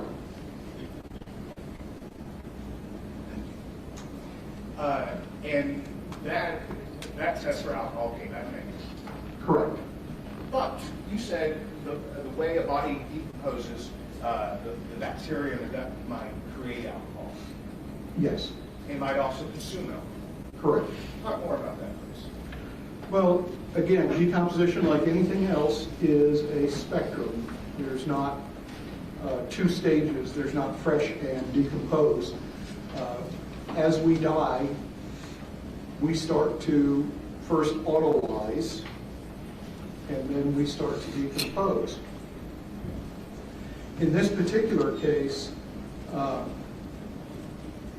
Jasmine Pace's body is at the borderline, basically, of autolysis to decomposition. And again, as I noted before, she's got some very, very early signs of decomposition, but she is not decomposed. So she's at early decomposition stage, which would be basically autolysis. That's where we're just breaking down the cell walls and releasing everything inside our cells. With decomposition, we don't have to create alcohol. And in fact, much of the distinction between whether you create alcohol or consume alcohol, whether your gut bacteria does that, seems to have a lot to do with your diet. And the toxicologist will jokingly say it depends on whether it was chili night last night. So that is a widely variable thing. You don't always see it, but when you do see it, again, anything less than a 0.10 is probably going to be decompositional if they're sufficiently decomposed. And that's going to be at a stage significantly more advanced than what Jasmine Pace was. But the extent of decomposition can be influenced by numerous factors, right? So the amount of time, obviously. Yes. Temperature. Yes. And so if this is the week of Thanksgiving in November of 2022 in Chattanooga, Tennessee, it's fall, it's cool out. Is that fair to say? It is, yes. And then other environmental conditions, and here the only other environmental conditions is we're adjacent to the Tennessee River. Is that fair? That's at least where her body was found. Where it was in between then, I don't know. Would being in a suitcase affect, or in a trash bag in a suitcase, having an effect on decomposition as well? Certainly it will from the standpoint of external factors. Much of our decomposition has to do with flies. And flies lay eggs and maggots start to eat us, etc. And that's when we get into a bloated, putrefactive state. Again, we're nowhere near that yet. So the cooler we keep a dead body, and the more isolated from the outside environment that dead body is, the slower decomposition occurs. And this is exactly why at the medical examiner's office, all of the dead folks are in plastic body bags and in a cooler on stainless steel trays, because those are all the factors that will reduce the internal temperature of the body as quickly as possible and keep the environment away from it. So all of these things that you mentioned do affect decomposition. But in this case, we're not really dealing with very far into the whole decompositional process. Alcohol also has a half-life in your body, right? If you're alive, yes. If you're not alive, does alcohol not dissipate? Eventually, as the alcohol gets broken down by the decompositional bacteria running rampant, and again, we're at the bloat stage or even beyond, alcohol will tend to drop off because it's created and then it's used up. So the things you're talking about are far beyond the state of Jasmine Pace's body. Well, we're talking about not just decomposition, but we're also talking about the length of time as well. So if Jasmine Pace died on November the 23rd, and you didn't do your autopsy until, was it December 1st. December 1st, that's about a little over a week, or 8 days, correct? Correct. And during that period of time, or the longer that period of time goes, the less likely you are to find alcohol, or alcohol will be detected. No, sir, that's not correct. Because you're looking at decompositional alcohol in someone who is not really very decomposed. So it is not unusual at all. In fact, it's expected that even in someone who is bloated with decomposition, they're all turn multiple colors, have marbling, etc., and are no longer recognizable. I'm going to get alcohol on a toxicology test. So alcohol doesn't just go away. But the fact that you didn't find any doesn't conclusively prove that she didn't consume alcohol the night that she died. Right? There's no alcohol in her blood. So she would have had to have died before it was absorbed into her blood. And had she had a few glasses of wine, how long would it have taken her body to absorb that alcohol? Well, typically with alcohol, you process and eliminate about 1 drink per hour, depending on your body size. In her case, because she's very small, she probably would not be able to eliminate more than 3/4, maybe even as low as a half a drink per hour. And a drink is defined as 1 glass of wine, 1 can of beer, 1 shot of liquor. They all contain the same amount of actual ethanol. So in the scenario that you're postulating, she would either have to have just had the alcohol before she starts to absorb any of it from her stomach and then be stabbed to death.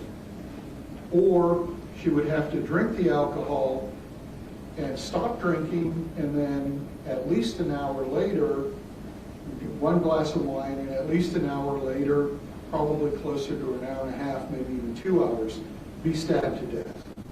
So if we have drink a glass of wine and half an hour later be stabbed to death, then that alcohol is going to be in her blood. So if she had a glass of wine and it was, or maybe even 2 glasses of wine, and it was 3 hours later, it's possible that there would be no alcohol in her system. It's possible that she would have eliminated that because, again, the general rule is 1 drink an hour. And that will allow you to absorb the alcohol and eliminate the alcohol, but it depends on size. And so you have to factor that in. In her case, I think your scenario of 2 drinks in 3 hours, that probably would reduce her alcohol down to at least almost nothing. Well, that's, so we were talking about reporting rates. I assume this ethanol means, in layman's terms, drinking alcohol that you drink. That's correct. 10 milligrams per deciliters. That's the limit of the test, right? Right, that's the lower limit. So you can't say that Jasmine had no alcohol in her system. It could be that Jasmine didn't have enough alcohol in her system above the reporting limit, correct? Which then is a negative test, because the lower limits are there for a reason. It's because below that limit, or below that concentration, you're in that noise zone, and you don't know whether it's there or you don't or not. She could have had 2 milligrams of deciliters of alcohol in her system. It's possible. Again, all things that don't violate the laws of physics, et cetera, it's possible. And that doesn't violate But- the laws of physics, right? It does not. And it doesn't violate Objection, Your Honor. If he asks a question, the witness gets the answer. Let him finish the answer, Mr. White, and you can follow up with the my question. apologies. If her alcohol level is at that concentration, that is a negligible concentration. And there's a reason for that. There's a reason that blood alcohol levels for DUI, for example, are set where they are. Other European countries, some of them set their DUI level at a .02. And remember, this is, when we're talking about these milligram per deciliter, that is not the same as a blood alcohol concentration. So when we talk about a .01, that is 100 milligrams per deciliter. And so the number that will be reported would be in milligrams per deciliter, and also additionally as a BAC, the blood alcohol concentration. So a .08, which would be the legal limit in Tennessee, would be reported as 80. So there's a big difference in units, because the actual or there's a big difference in numbers, excuse me, because the units are significantly different.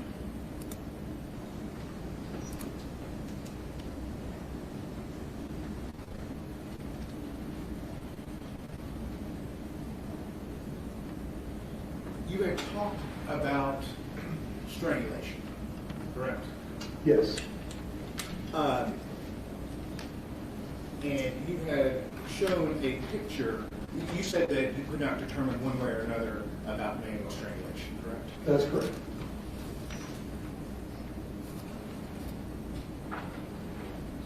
You wrote this report in this case, I did. and the report was accurate to the best of your ability, Yes, sir. and as thorough as you can be. Yes, sir. I don't think anyone would have questioned you on your thoroughness, right? I would hope not, but it could happen. And it was complete. Yes, sir. And you haven't made any updates or supplements to this? I have not. Well, in your report, you used the word unremarkable a lot. What does unremarkable mean? Unremarkable means exactly that. There's nothing different about this particular thing that is unremarkable than in every other random normal autopsy. Basically, it's saying normal. But there's, of course, a variation of normal. There's a normal range for things like organ weights or what they look like. But So if you look at your external examination, second paragraph, how do you describe the neck? the neck is unremarkable. There's a reason for that, and the reason is very specific, because, as I mentioned earlier, in the autopsy report, we don't want to have anybody reading that report have to hunt through the whole document to find the important things, the things that are associated with the death. So if there's something that's associated with the death or is significant, that goes in the injury section. Everything below the injury section, from here down, is assumed to be that person prior to the injury event, whatever the injuring event was. So when I say this is unremarkable, that's unremarkable, that means this is the condition of that person absent the injuries. Now, we just said your report is going to be accurate, complete, and thorough, right? Yes, sir. Where can I find anything about manual strangulation in your report? You can't, because again, I'm going to report what I see, what is there.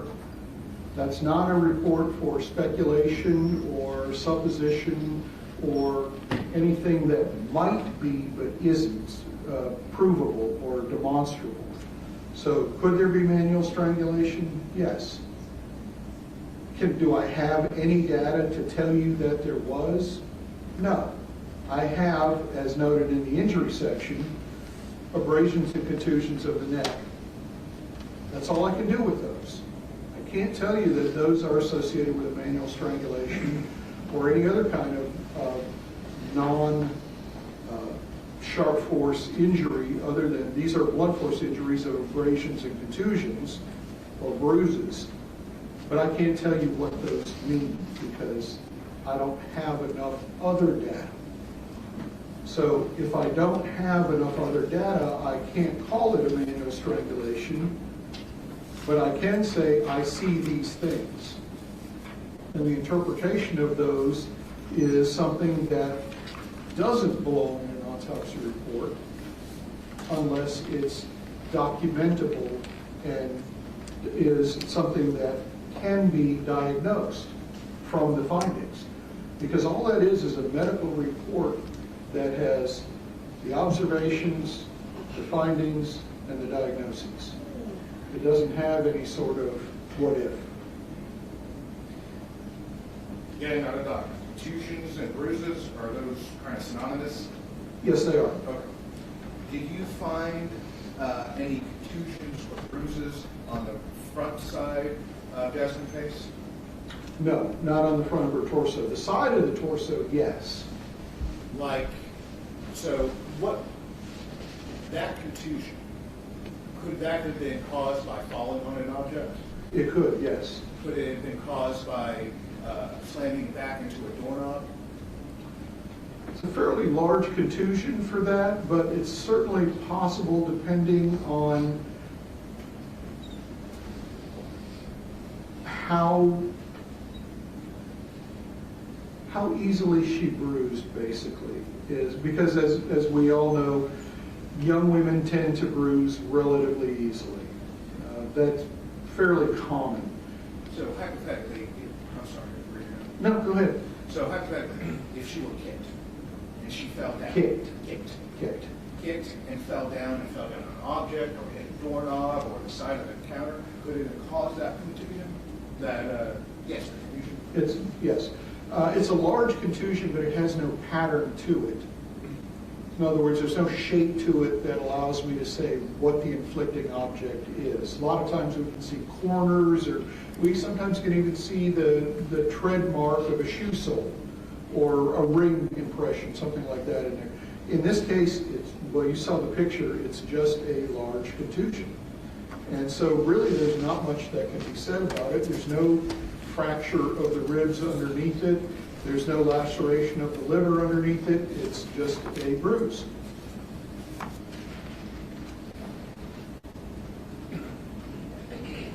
What's going on here? Yes, sir.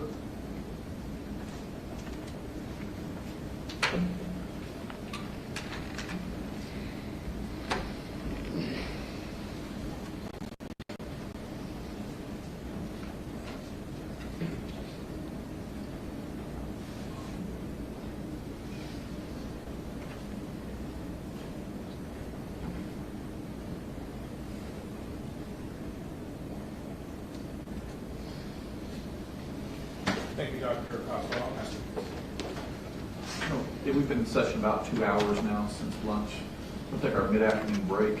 come back in 15 minutes, and that clock says 3:45, and Kim will put another Zoom meeting right at that point.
So court has taken a short afternoon break. They expect to come back at about 3:45, which is about 10 minutes.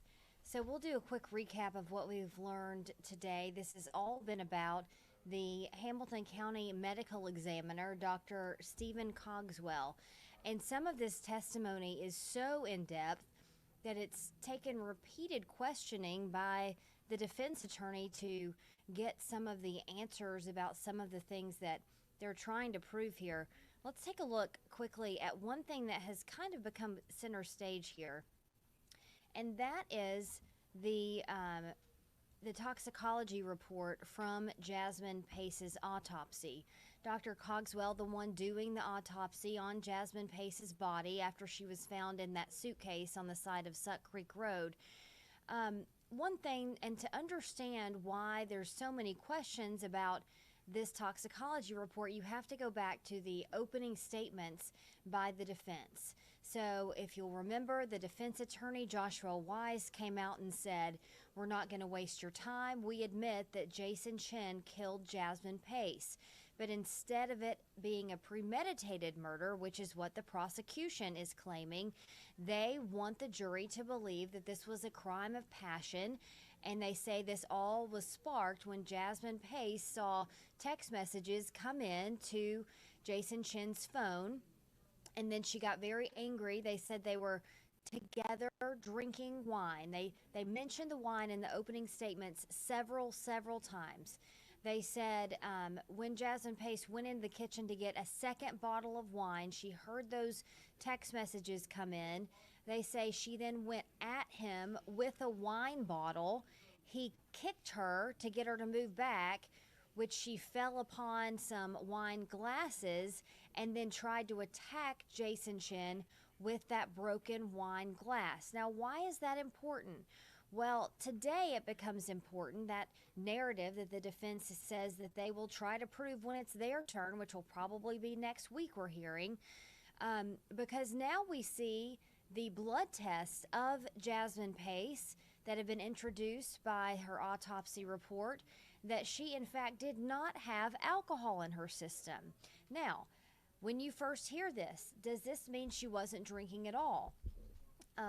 Most of the morning was spent with the prosecution questioning Dr. Stephen Cogswell. Remember, he is their witness, but then, as in any court case, the defense gets their turn to come up and cross-examine. So what they're doing now, and what they've been doing for the past probably half hour, is talking about how it might come to be that you could be drinking and then you're stabbed to death, and then in your toxicology report, there is no presence of alcohol. Now, one of the things that they bring up, and this is a disturbing fact, and it's just some of the facts in this case are pretty disturbing, is that there was not a lot of blood left in Jasmine Pace's body. She was stabbed more than 60 times, and when you think about some of the evidence, like the carpet that they keep talking about, this carpet right here, and the sheer amount of blood that is on some of these items, the medical examiner was talking about, and again, this is a disturbing detail, but part of his testimony was that most of her blood drained from her body. And you also have to remember, she is under 100 pounds, they've testified. So she didn't have a large amount of blood in her body to begin with, he testified. So if you have 60 exit wounds, and then you bleed this much on this carpet, this is all from his testimony, there's just not a lot of blood left in her body to test. He said he was only able to get enough for one test. So what did that test show? Again, we go back to the toxicology report. It says in that small amount of blood, they did find, and it's hard to see here. I'm going to take this banner off so we can see it just a little bit better.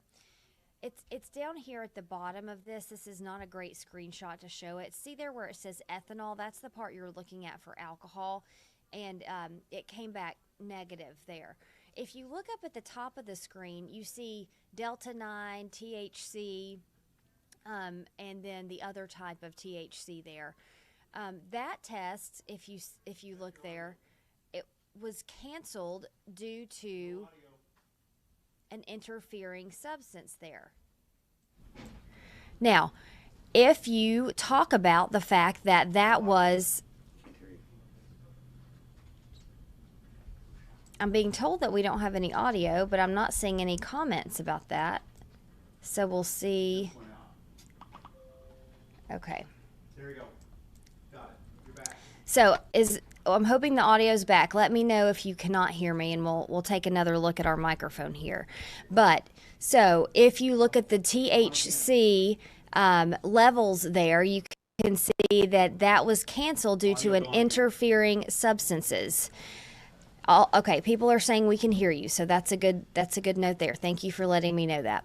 So the THC or the Delta 9 test was canceled because of an interfering substance. The alcohol substance was not. So they said they were not able to find alcohol. So let's take a look at what some of the testimony was about that. If you go back to some of the testimony from the medical examiner, you can see that he said it has to do with the amount she drank and how long it was before she died. So I'm just going to read this transcript as close as I can. She would have had to just had the alcohol and then be stabbed and pass away, not have time to absorb it. That's one way that she could have been drinking, he testified, but it wouldn't have shown up in her system. Or she could have had a small amount of alcohol, 1 to 2 glasses, waited some time, 30 minutes or so, and then that would have had time to leave her body. He said it's possible. And then if she died at that point, then the alcohol test could have come back negative. So if you'll go back and remember, when we talked to legal analyst Bill Speak, he talked about how this is a chess game. The prosecution is trying to show one side, the defense is trying to show their story. But when you look at this alcohol testing and this line of questioning, it's not clear. And the medical examiner has said, I cannot give a conclusive answer on that. So it's hinting at something, it's not giving us a definite answer or another. Now, another very important part of this testimony, and we've been waiting to hear this for a couple of days now, it all has to do with the handcuffs. And that's the knife blade here. Okay, here's the handcuffs. Here are the handcuffs that Jasmine Pace's body in the suitcase was found with. They said her right wrist and her right leg were handcuffed, and then her left leg to her right arm with a shackle. That was another thing that you can see right there. That's the shackle. That's the handcuff. Now, what we were listening for is testimony about whether she was handcuffed before or after she died, because that could lead to an idea of premeditation, which is what the prosecution is trying to prove with that first-degree murder charge. The defense would want it to go the other way, that it happened after she died, because that would go to that crime of passion. Again, the testimony here, it's a little unclear. The Dr. Cogswell, who I have to say, and I've seen a lot of commenters say this, and Bill Speak, our legal analyst, has said this too. He's very good at explaining things in a way that's easy to understand. He's been doing this for so long. He said he's done 7,000 autopsies in his career. So he is very versed in this subject. But he's also very good at explaining it in a way that the jury and then you and I can understand. So, about the handcuffs, he said it is hard to determine how long it took from the time the stab wound started to when she passed away. But he did say this is not something that would have lasted over a 30-minute period. He said his best guess is somewhere between 5 and 10 minutes. Then, when she started to talk about the handcuffs, and I'm just going to pause here for just a second because I want to make sure I'm reading the exact right thing here to you. Okay, so he was asked, you didn't observe any injuries to the wrists, right? He said that is correct, no injuries to the wrists. And this is the defense asking him, if you had, that would be consistent with struggling. And he answers, that is correct, yes. So we're seeing here this question of when were the handcuffs added and what did it leave on her body in both scenarios. So that he did not see a lot of bruising around her hands where those handcuffs were, he said. But what he did see, he said, and this is a little hard to explain, he said her body was in the fetal position, and he tends to believe that her left hand was drawn up by her chest because of the small amount of area that the stab wounds were actually found in. There were a lot of stab wounds, he said, but they were in a small, consistent area. So around her head, her neck, and her upper torso, and her one arm there. Nothing on her lower extremities. So that is another thing they've looked at a lot. The other amount is overkill. So let's talk about this idea of overkill. The defense says this was a crime of passion. She was coming at him. He became scared. I believe they said he even blacked out at some point. And so their line of questioning was, would these 60 stab markings there be something that would go along with overkill? Now, what you heard Dr. Cogswell say in that point is something we heard him say a couple of times today. He said, it's not my job to use some of these legal terms. My job is to look at a body, test it, and observe what I see, and not guess as to how some of those things got there. So he wouldn't say whether he believed this was overkill or not. He did say something kind of similar, and I'm going to find that again. Okay, here we go. This was the defense asking him, do you believe this was overkill in this case? This is not something forensic pathologists use as a term, he answered. The injuries are not particularly life-threatening, but we do have a reason, we do have a reasonable number of these injuries. So they're trying to weave a story out of these injuries, and both sides can look at the same thing and get two different stories out of it and try to prove that side to the jury. So that's kind of what we're seeing here when we don't get a conclusive yes or no from these things. Now, I have a question here that I want to, here we go. Haley Ann asks, but did they find the broken wine bottle? Now, Haley, that is a question that a lot of people have been asking, and I'm going to pull up my slides from yesterday because I believe we have something, okay, from there that will help us. Okay, This is from yesterday's testimony of the CSI investigator Michelle Johnson. She seems to be the main CSI, which is crime scene investigator. She helped document and take in a lot of the evidence. This is the amount of glass that she says they found and documented inside Jason Chen's apartment. It is, when asked how much it was, she admitted it was a very small amount of glass.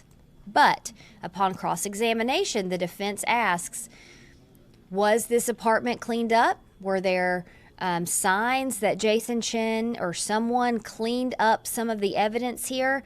And the answer was yes. And we know that because we see him at a Walgreens, at a Walmart, buying cleaning products. And then the prosecution has said that he used that to clean up the crime scene. So it leaves the question, if you try to clean up blood, did you also try to clean up some of the glass?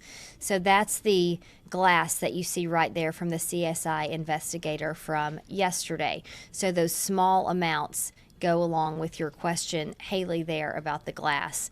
Let's go back to a few things that we talked about today. The knife, again, was a big part of Dr. Cogswell's testimony. You can see here the edge of a knife that was broken off, he testified, in Jasmine Pace's lungs. It actually got lodged between two ribs, he said, and then broke off. The very tip of that knife, however, they were not able to find, just that kind of chunk at the end there. And then he talked about what the size of that piece says to him. He said it's what most people would call a butcher knife. It's actually called a chef's knife if you think of a large chopping knife. So he said from that little piece, and he's using his hands in this picture here to show about how long this knife might be. Now, he also talked about how some of these stab wounds were of different sizes, but he says in stabbing cases that's not uncommon because of how the different amount of force that can be used, the different pattern that a body could be in. So he said that's not that uncommon.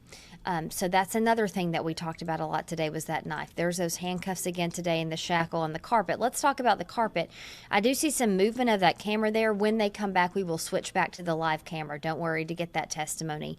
Now, what they're trying to say with this piece of carpet, and this has been entered into evidence for a few days now, they're trying to say that this stain here, and this is the underside of the carpet you'll see, if you'll remember, CPD investigators went into Jason Chen's apartment and they testified that they found parts of blood on the carpet. Then they left. They thought they had collected everything. The apartment complex on Tremont Street actually called them back and said, we're renovating the apartment, and we pulled the carpet up and we found more things. So this is the underside of the carpet.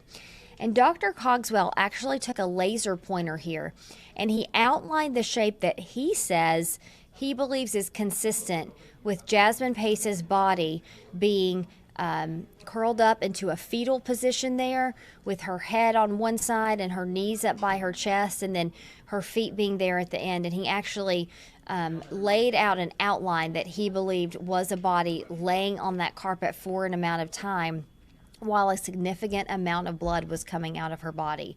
So this carpet, again, became significant. So we've got a lot of things to look for here as we expect the prosecution to redirect him a little bit. If you're not familiar with the way that court questioning works, in this case we're hearing the prosecution's case, so this is their witness. They get the chance to ask him questions first. Then the defense goes. That's called cross-examination. That's what just wrapped up a few moments ago. Then the prosecution gets another chance. They'll get to go up and ask a few more questions of him if they choose. They don't have to. And then what's interesting in this case is that Judge Boyd Patterson actually lets the jurors ask their own questions. If there's something that they want to hear more on or they didn't get to hear on, they will send up a piece of paper. The attorneys will go up and read the questions, and then Judge Patterson will ask those questions of the witness. Now, we have seen him, at least in one example, not ask a question. We don't know what that question was. He warned them that might happen. So it looks like they're stretching a little bit. Maybe the jury is about to come back in. They've had about 2 hours of testimony this afternoon. And so they usually at that point give them a break. We do know, just a quick side note here, most of the day was seeing some very difficult autopsy photos, and we know that both mothers, Jason Chen's mother and Jasmine Pace's mother, removed themselves from the courtroom and didn't watch those pictures. We know that some other members of the jury, or excuse me, not the jury, of the family members there left the courtroom to not have to look at those. And we also know from our reporter in the courtroom, Mary Beth Mangrum, that the jury was very closely watching these, standing up, taking notes, making sure they could see all parts of these pictures to get whatever they could from that evidence there. So that's one thing that we've seen a lot of today. Again, this toxicology report will probably be discussed even further when they come back from for redirect questioning here. So we'll go ahead as they turn back on the volume, switch back into court, and wait for them to come back from this afternoon break.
Certainly.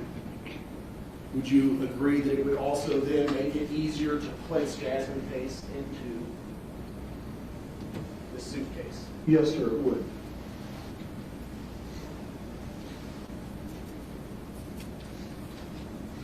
Would you agree, sir, that overkill can also be a desire to kill? It may be, but again, I prefer to leave that to the psychiatric side of the house. Defense counsel asked you a question that elicited a very interesting response. You said that dead people don't tend to move. Is that Yes, correct? I do. Okay. Meaning that a person who is deceased doesn't tend to move around much. Is that correct? Well, certainly they can be. Occasionally gravity will take over depending on how precarious their position is, but that's really gravity moving them, not obviously any volitional movement. Doctor, I'm now going to show you what's been admitted into evidence as 204-3. Can you tell us what we're looking at here? This is one of the shackles that was around Jasmine Pace's ankle and elbow.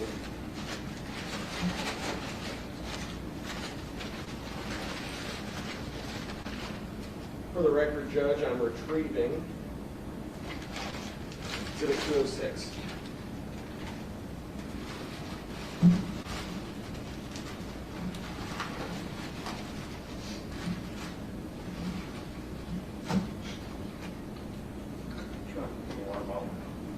Take that. Just 1 second, Doctor.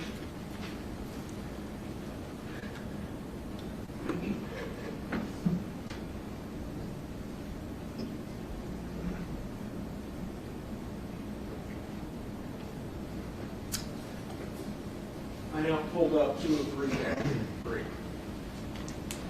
you see the shackles in that? I do, yes, sir.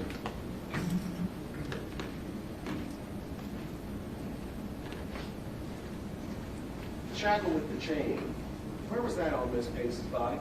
That's around the right forearm near the elbow. You can actually see this shackle and the chain, and you can see the upper arm bone and the 2 forearm bones right here. The other side of that is this part down here, which you can see the lower leg bone and the foot bones down here. And where would that have been in relation to the carpet that we see here? Well, if we assume that Jasmine Pace is on the carpet, right side down, head toward Mr. Boyle, then we have, Your Honor, may I step down? Absolutely. Thank you.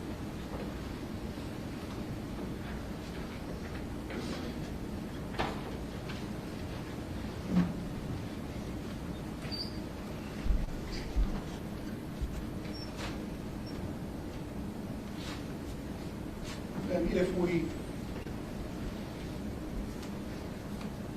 place her head here in this area and her back going this way, then the shackle, this one being the one around the right upper arm, is going to be in this position right along here. You set it there? Sure. Yes, sir.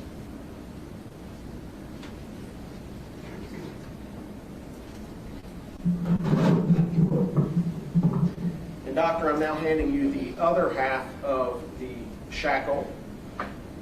It appears to have how many links connected to it? This has, well, one long one and a short one. So this would be, again, we were looking at it reversed for most of the time. So this is actually going to be in this area, I believe, based on the x-ray that we're seeing there.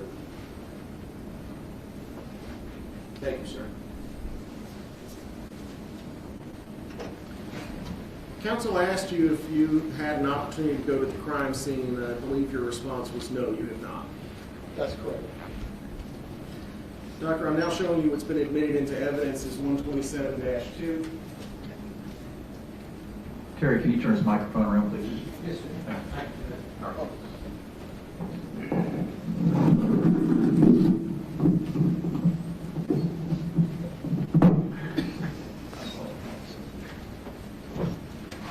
Sir, would you please familiarize yourself with 127-2?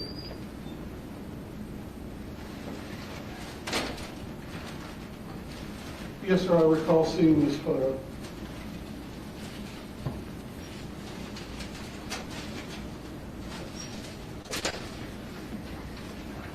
So you've seen that photograph before?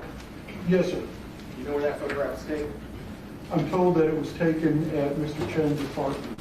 Do you see any objects in that photograph that you see in the courtroom here today?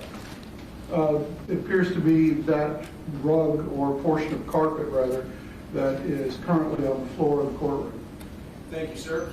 Doctor, do you see where the spray bottle is located? Over there on the bottom left-hand corner of this photograph. Yes, sir, I do.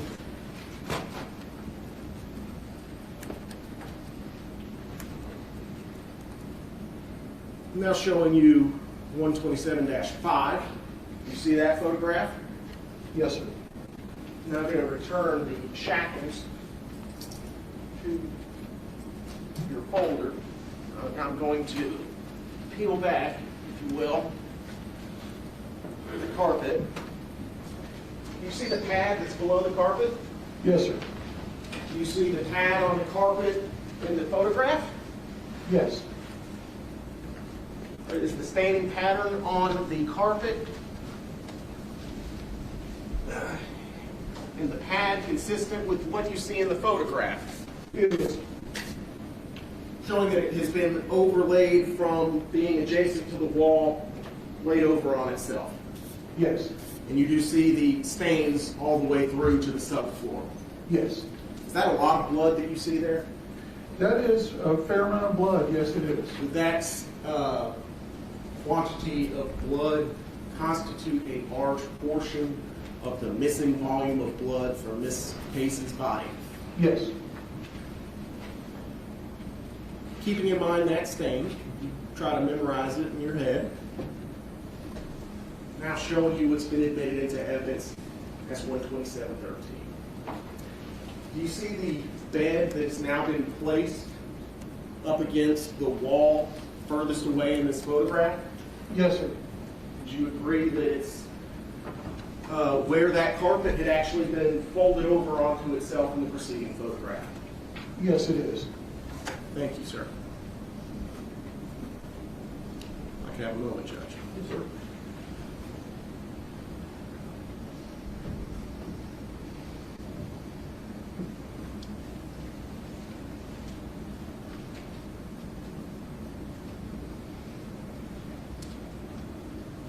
Have you had an opportunity, Doctor, to look at the Blue Star photographs in this case? Yes, I have. Objection. Basis, sir, you want to approach? This was not a topic that I covered in my cross-examination. Movement of the body absolutely was, Judge. I never talked about Blue Star with him. Well, you certainly talked about blood. It's been part of the Dr. Cogswell's testimony throughout about a large amount of blood that was apparently missing from the victim's body. Blue Star has to do with where the blood was. I'm assuming that's where the state's going. If not, then you can feel free to renew your objection. Thank you. Just one over. If I've had it, dark blue order if possible. Not possible? I got them all It's okay. Thank you, sir. You see the Blue Star reaction? Yes, sir. I'd also like to draw your attention. You see the corner of the door frame right there in the center? Yes, sir, right there. And do you see the evidence marker right next to it? I do. Number 6. I'm going to go back to that first photograph that I showed you, Doctor.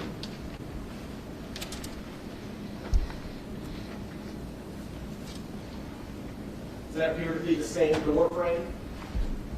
Certainly, it's a door frame just like it. Defense counsel asked you on cross-examination whether or not you knew if any items of carpet had been submitted to the TBI crime lab for testing. Recall that question? Yes, sir, I do.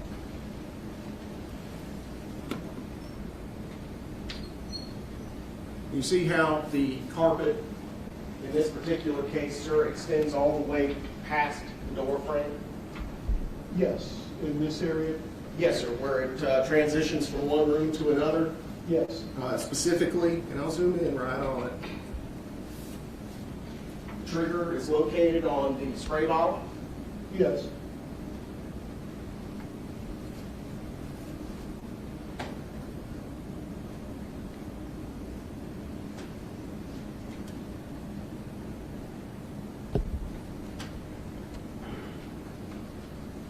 Based upon your cross-examination, would it be your understanding that no item samples of carpet were taken in close proximity to that blood stain right there? That would appear to be the case, yes, sir. You would agree that's a 6? Yes. Handing what's been admitted into evidence is Exhibit 141. Do you mind reading the description?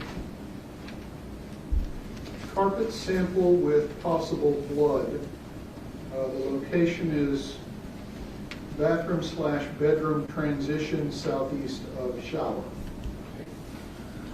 Now I'm going to show you another photograph, Doctor.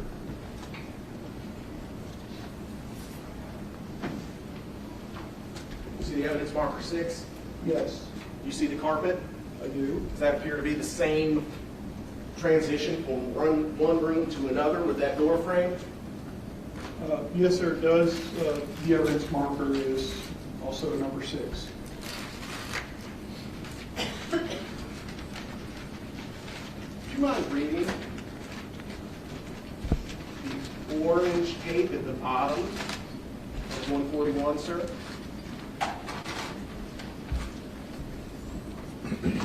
The evidence tape at the bottom, it has the numeral 6 with a circle around it and initials of who I assume is the recovering party or the packaging party. Sure. Specifically, sir, this tape right here, what does that say in the small print? Oh, TBI crime lab.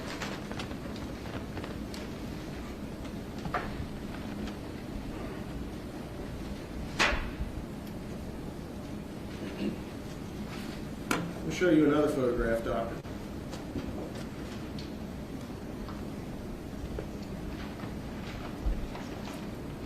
See the number 9 right there? I do.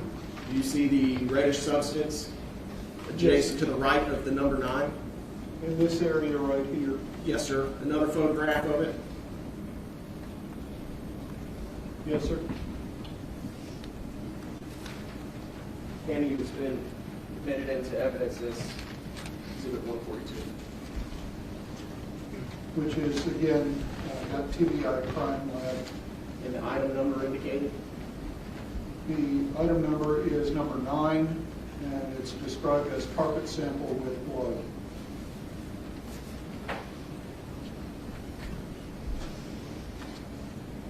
Now I'm going to show you another crime scene photo, Doctor.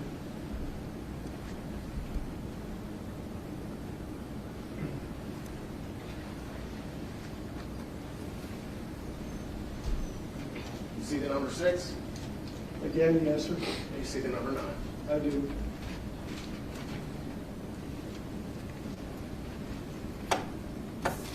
Thank you, sir. The injuries inflicted on Ms. Pace's body occurred at various stages, including ante-mortem, Yes, sir. paramortem, Yes, sir. but not post-mortem. I didn't see anything that I considered to be definitively post-mortem, so that is correct. Sure. Now, Doctor, but in the paramortem category, the spectrum that you described to this jury, Yes, sir. some of them are closer to ante-mortem. Some of them are closer to post-mortem. That's correct. it took how long for Miss Jasmine Pace to succumb to her injuries? Question asked and answered. It was not over a direct hand cross. I think based on cross-examination, timing of how closely spaced the blows were, that state can ask this question again. If you want to recross to get a point in, Shelley can, Mr. Weiss, overrule this point.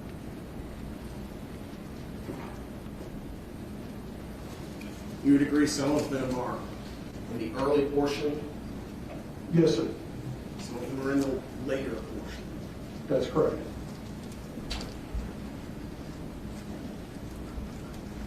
Which means that the injuries inflicted on her with a cutting instrument span anywhere 0 seconds, 30 seconds, to 5 minutes. It's certainly possible. It's also possible that it was significantly shorter for the infliction of injuries, not necessarily for death. Sure. But what is absolutely certain is that some of the injuries were inflicted after massive trauma had already been inflicted on Jasmine Pace. Yes, sir, that's correct. Now, Doctor, the toxicology report that counsel was asking you about referenced several categories in the one of the 3 batteries that I'd like to bring to your attention, and I'll pull it up here in just a second. Drawing now your attention to the second page of the toxicology report.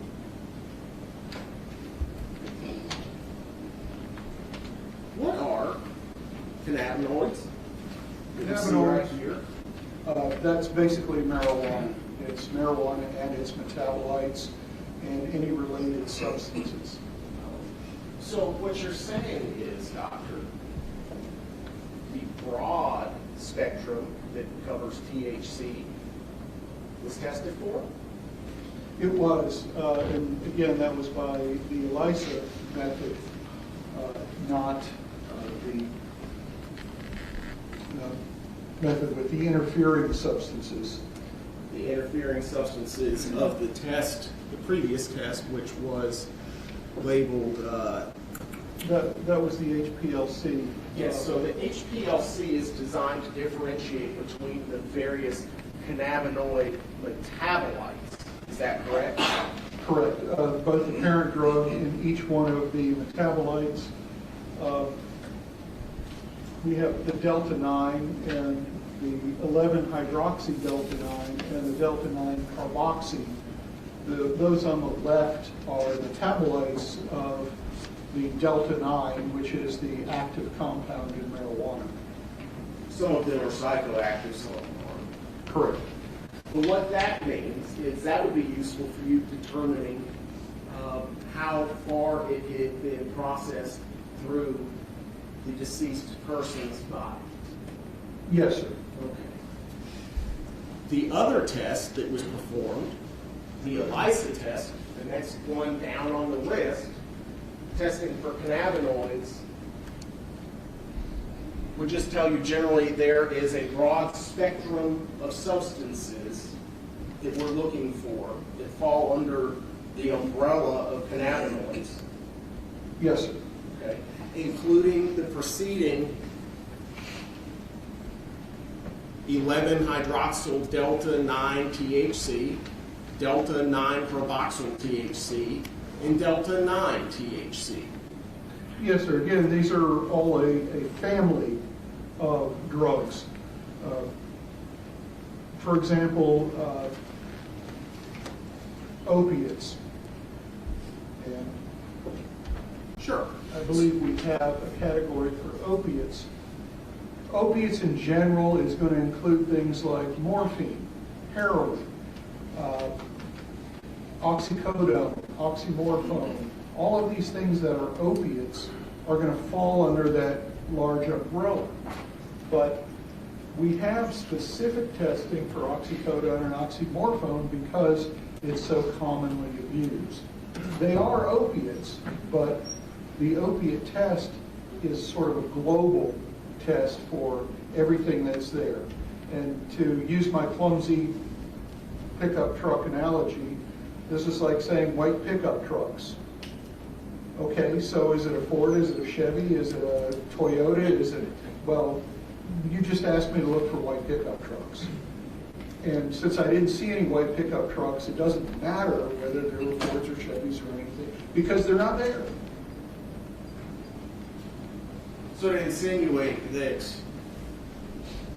we don't know whether there was cannabinoids in Jasmine Pace's blood would not be correct.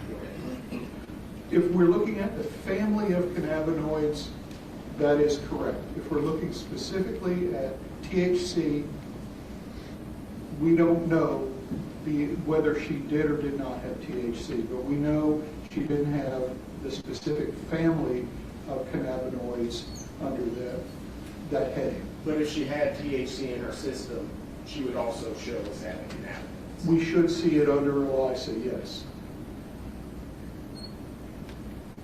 And that test was performed, it was not interfered with because it's a different process to produce the result. Correct.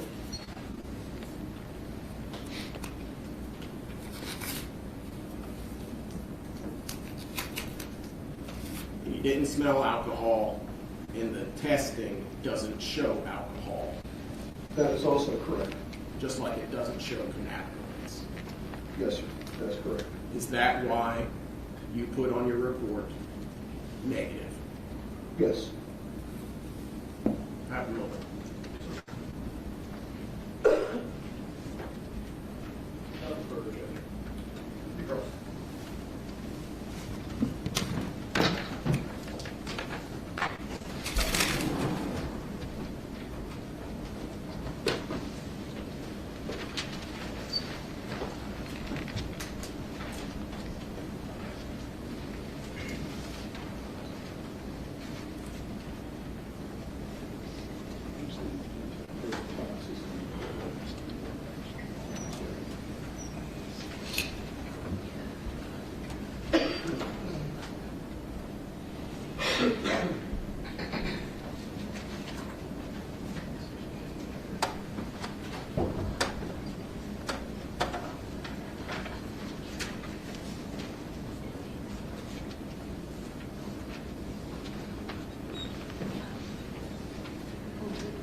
So if we're having trouble finding these, it'll take time.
Dr. Cogswell, I'm showing you what's been previously marked as exhibit number 192.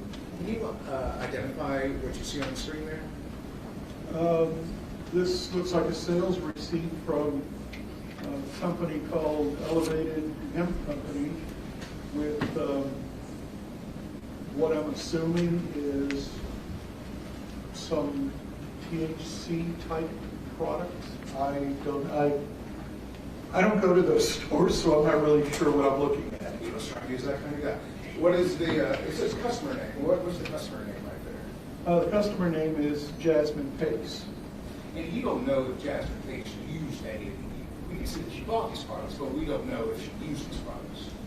Right? That's correct, we don't. But hypothetically, let's assume that she did use these products. Is there a reason why that the use of these products wouldn't show in your toxicology report? Or the toxicology report, not yours? Well, if they either haven't been used frequently or recently, if she's metabolized off those, whatever those are, or if she hasn't yet taken it, if there's been enough time between her last dose, if you will.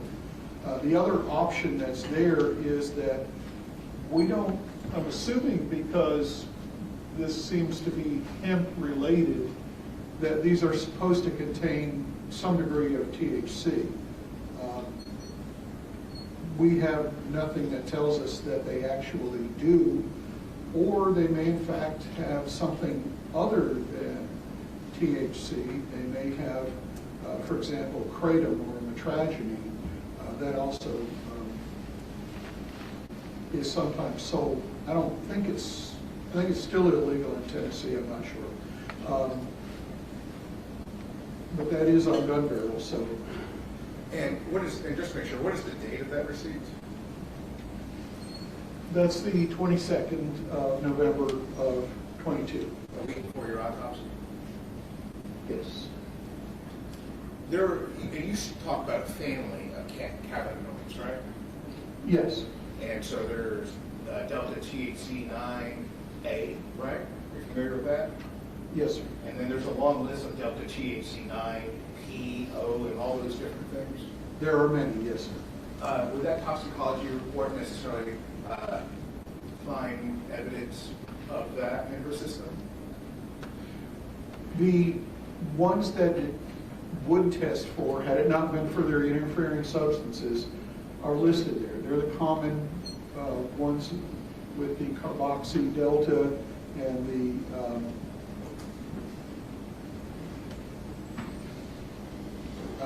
I'm blanking on the other metabolite. It would be the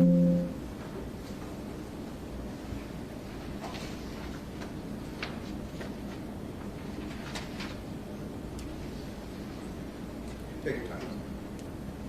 the two that were under the 11-hydroxy and the delta-9 carboxy would be the common ones that are tested. But there's other all of those more esoteric ones, if you will, wouldn't be in that panel. So there's other, I like your word, esoteric, other types of esoteric THC that toxicology report wouldn't be looking for. The one that was not tested shows you what the test would have tested for. And then not only are there different types of THC delta 9, there's THC delta 8, Yes. and there's THC delta 10. Yes. Would this toxicology report test for those substances? Not that specific report, because again, it shows you the 3 substances it tests for, but as Mr. Boyle pointed out, we have the ELISA test that tests for the general family of cannabinoids. And I do have access to the laundry list of everything that would come up under the cannabinoids. I don't have that at the top of my head, nor do I have a copy of that. So I can't say specifically which of the esoterics, if you will, that would be included in that testing. And then there's also THC delta 9, and it is legal in Tennessee as long as it's less than 0.03%. Are you aware of that? I'm not aware of that, no, sir. There's also just regular CBD that doesn't have any THC. Are you familiar with CBD? I am familiar that it exists, yes, sir. And would that have, even the ELISA test, would that have picked it on? Again, I would have to review what the ELISA test will pick up on. There are probably a few dozen different compounds under most of these categories. Because again, what we're seeing on the ELISA test is general families of drugs. And within each of these families, there are going to be numerous metabolites, variants on the theme, and more unusual compounds. So to answer your question, I can't tell you whether what Jasmine Pace, what was on that receipt. I can't tell you what was in it and how much was in it and whether it would have shown up on any of the NMS testing. Thank you. Doctor, just one moment. Thank you, Doctor. No further questions. Does the jury have any questions for Dr. Cogswell?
Cogswell, the jury has some questions for you.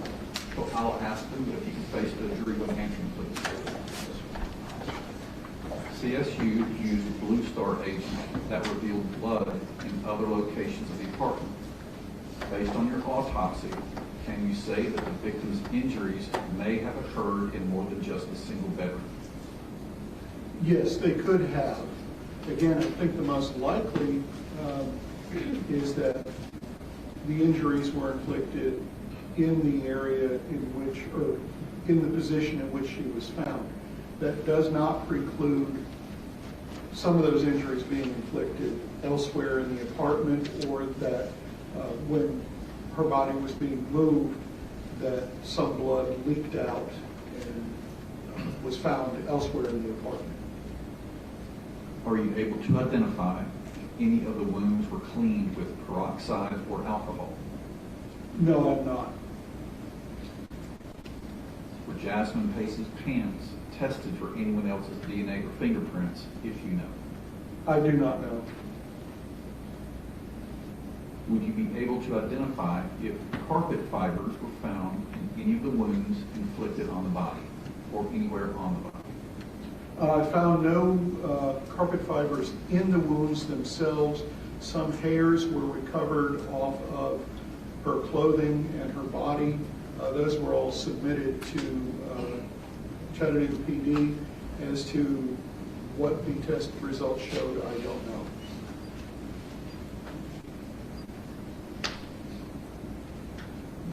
Did you examine Jasmine Pace's body for someone else's, in this case, Jason Chen's fingerprints and DNA? I think I'm going to read this in the way I think it was meant to be asked. Did you swab the victim's body or examine it in any way for anyone's fingerprints or DNA? No, in her case, fingerprints would not be something that we could retrieve because the body is wet. For the same reason, swabbing for DNA is not going to really be terribly helpful because, again, she's wet, she's covered in a film of blood. So the question becomes, where do you swab? And it could be anywhere. So to answer that question, no. Was the blade able to be examined for fingerprints after being removed from the body? The portion of the blade was submitted to Chattanooga PD, and as to what testing was done, I do not know. If no other knife was used, is it safe to say that the final wound was when the blade broke off in the lung? Not necessarily. You would think so, but again, because most stab wounds are not straight in and out using the point of the blade, but are delivered on an arc, the snapped off portion of the blade, or the remaining portion of the blade, still has a sharp point right at the bottom edge, and that can start the knife into the body. It's not as efficient as an attack knife, but certainly some of the injuries, particularly those that are simply incised wounds, for example, on the back of the head and on the shoulder, that complex incised wound, those could certainly be done with that knife without the tip of the blade still on it. Does it appear that all the wounds were inflicted by the same knife? It is certainly likely, but it is not impossible that a second knife was used. However, the dimensions of the wounds don't say categorically this is two knives. So there's going to have to be some overlap. For example, a significantly smaller knife, like a pocket knife, would not be involved in this. This is similar to a question that was already asked, but just different enough to be distinct.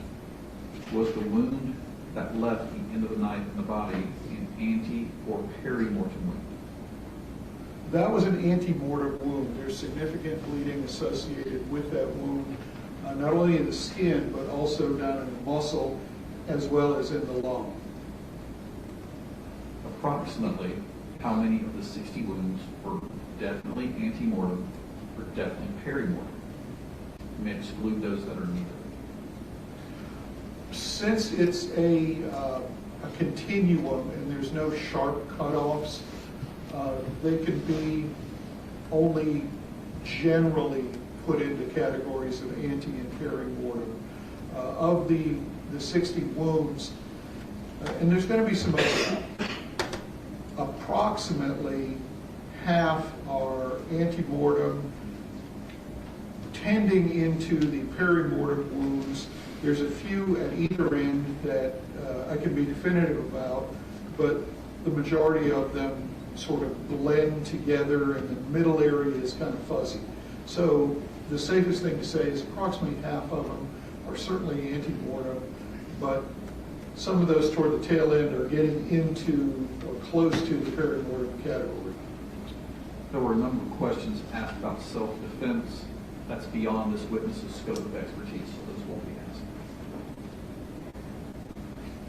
Was the giant perforating neck wound pointing up or down? That was the edge of the blade was downward, and the general pathway of the blade was obviously from right to left, somewhat downward and a little bit forward.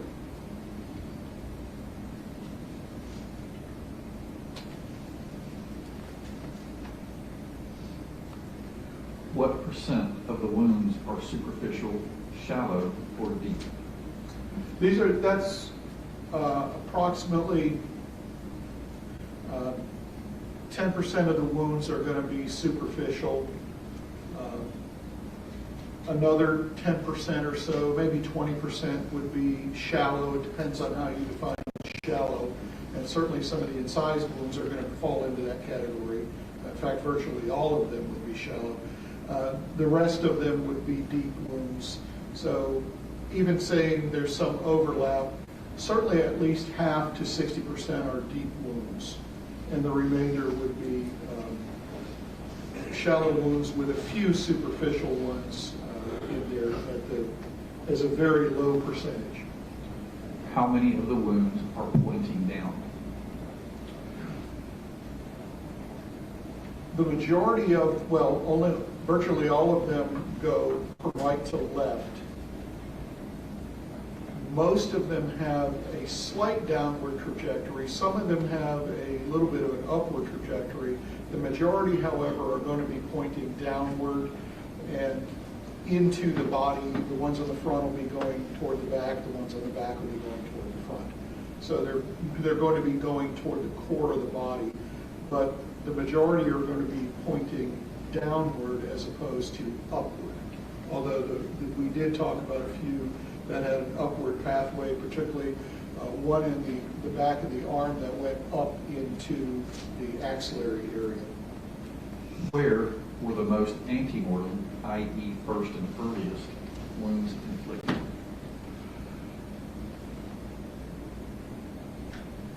It's approximately an equal distribution. There's obviously a lot of head wounds, and there's fewer wounds to the torso and the shoulder, but if we take percentages, there's approximately an equal percentage of head wounds and torso wounds that are going to be the ante-mortem wounds. But because the head has more wounds, head and neck, then that's going to have a greater number of wounds. I think you just answered this one, just to further clarify. Where were the most peri-mortem, i.e. last wounds inflicted? The most, just by number, the most peri-mortem wounds are going to be in the head area simply because there's more wounds there. For example, the one on the left eyebrow that actually went through the eyeball itself, and the one on the chin is getting close to peri-mortem wounds. But again, based on percentage distribution, it's fairly evenly spread throughout that whole cluster.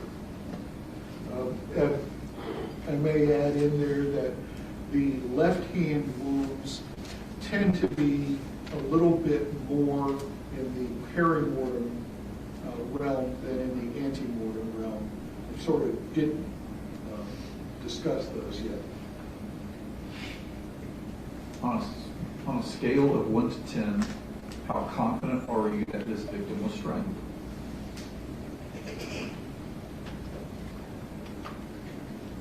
That's a difficult question to answer, and the answer to that... Let me stop you right there, Dr. If it's something where you don't feel, nobody wants you to speculate. You certainly are an expert with a vast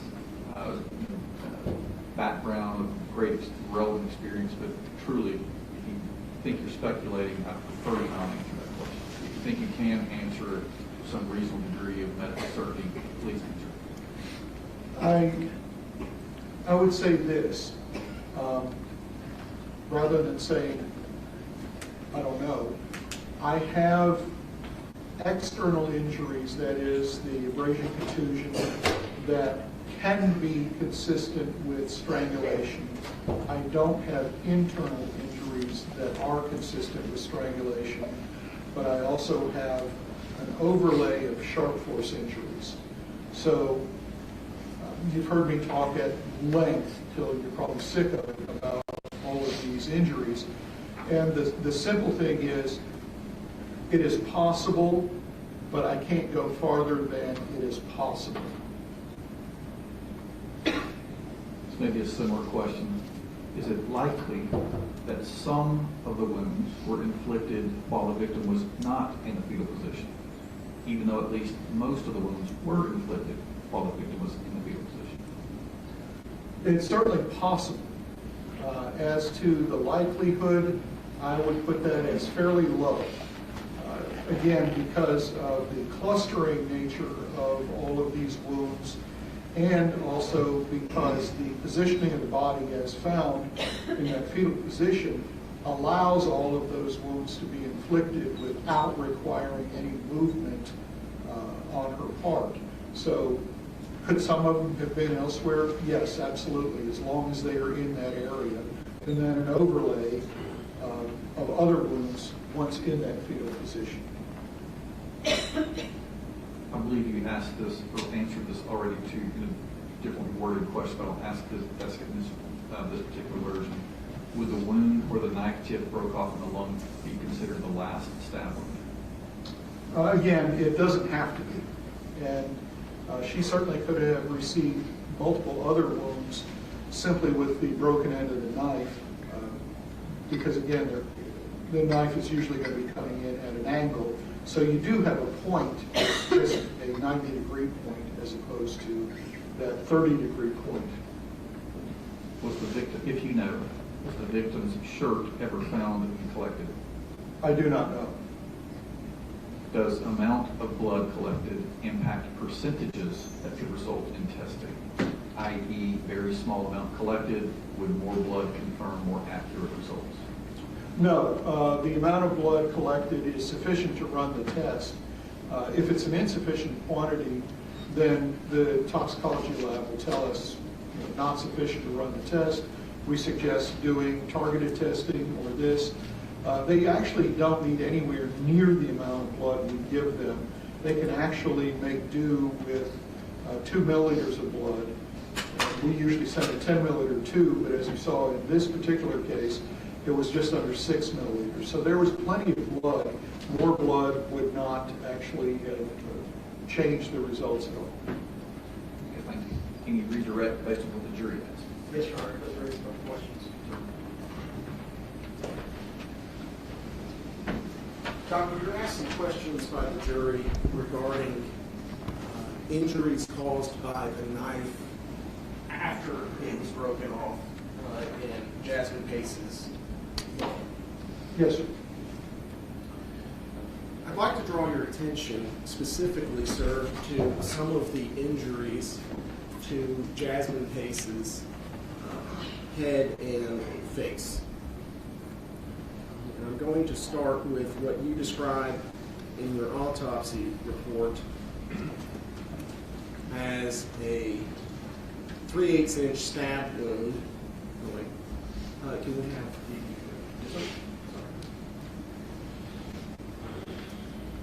3/8 inch stab wound in the chin. We see this here. Does that injury appear to have been inflicted with the knife blade, the tip, still intact? It could be. Again, the knife, after it's actually broken off, still has a point, but it's a 90-degree point. And since you have the curved surface of the chin, if you have a 90-degree corner meeting a curved surface, you can actually create that wound very easily. It would be basically the same as the corner of this paper coming onto a curved surface, and you could easily see how that would actually stab into the curved surface. So yes, this could be one of the wounds inflicted after the point is broken off. Are there any of the injuries to Jasmine Pace that you can definitively say is prior to the knife being broken, other than the wound which resulted in the knife blade breaking off? Again, since I don't know the length of the blade, the wound through the throat that actually perforates is unlikely to be with a broken knife. I would say that blade was intact at that time, simply because of the length and also because it's going through multiple different structures and it is going deeply. So if you have a blunt face there, even though the bottom edge is sharp, it's going to be a lot harder to push all the way through the neck and the skin to come out on the other side.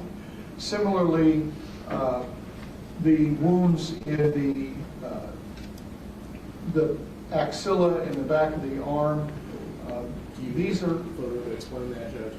I'm sorry, Dr. Cogswell. Certainly, if you've got it readily available. And the wound that's close to the complex wound that actually has the broken knife blade, if we look, this one is almost certainly with an intact knife. This one obviously has the broken blade in it. This one is going to require an intact knife because of the depth and the fact that it's actually getting through bone. Now, going through bone may actually have cracked the blade, or whatever caused the very tip of the knife blade to break off may have cracked the blade and made it weaker and more prone to breakage. We're just going through the ribs. These stab wounds are almost certainly with an intact blade, as is this one, because of the depth that they're going.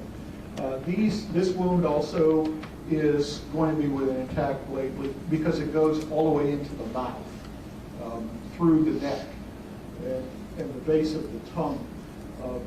Wounds up here, while they're stab wounds, they don't go very deep. They stop at the skull. So the depth on these wounds is going to be on the order of a ½ inch or so, perhaps a little bit deeper.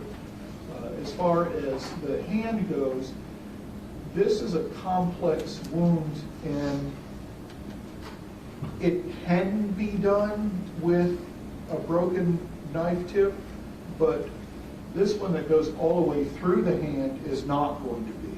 So with the two of them, they're very close together. They're likely to be inflicted in close temporal proximity, that is, close in time. So this one is likely not going to be from the broken knife. And certainly the ones that penetrate through the palm and through the finger are going to require a tip being on that blade. This one is basically an incised stab wound, and mostly incised, so it could be done with the broken blade. Some of these other ones, you can see how small they are, and they're on a relatively flat surface. So if you only have that 90-degree corner, you're not going to be able to make a wound that long without going deeper than these wounds are. So those are going to be with the knife intact. Dr. Cogswell, by its very nature, does the fetal position that one of the jurors asked you about require an orientation to a surface? Yes, you cannot achieve a fetal position leg squat, but a fetal position, when that term is used, it would mean someone is lying down. And it may be on a bed, it may be on a floor, but curling up into that position doesn't necessarily require it, but it's very difficult to achieve it without lying down. You mentioned squatting fetal position. Well, a squatting position, if you're able to squat flat-footed, which I am not, but some people can actually squat flat-footed, and if they were to bring their arms together, functionally you've got basically a fetal position. If you tip them over on their side, it would not look materially different than Jasmine Pace's position. So either balled up on your side or balled up on your feet. Right. Or, let me expand on that, or you could be balled up on your back. If you're lying on your back and you pull your legs up, if you can get them up that high and cross your legs, you can do that. We all did that as kids and rock back and forth on our backs. So that would also be a possible fetal position. Can we rule out any of those three fetal positions based upon the injuries that we see on the screen? Well, since we don't have injuries in the front of the torso, we know that the front of the torso is protected, and that's legs and arms doing that. We only have, again, as you've heard so many times, that cluster of wounds on the right head, shoulder, upper back area. So if you can access those areas, you could be in any position as long as those areas are available to be stabbed.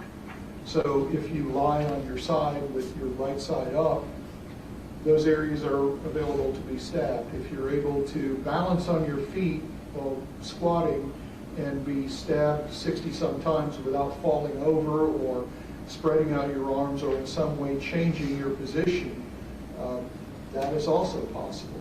Lying on your back, that's going to be very difficult because we have wounds in the back. So the overwhelming likelihood is that she's lying on her side. So it's the stabs in the back that can eliminate the back position? Yes. Thank you very much, Doctor. I have no further questions.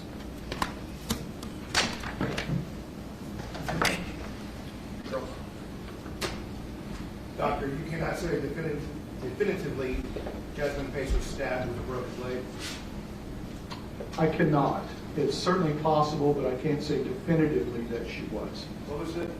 Anything's possible? What was your line? All things are possible that do not violate the laws of physics.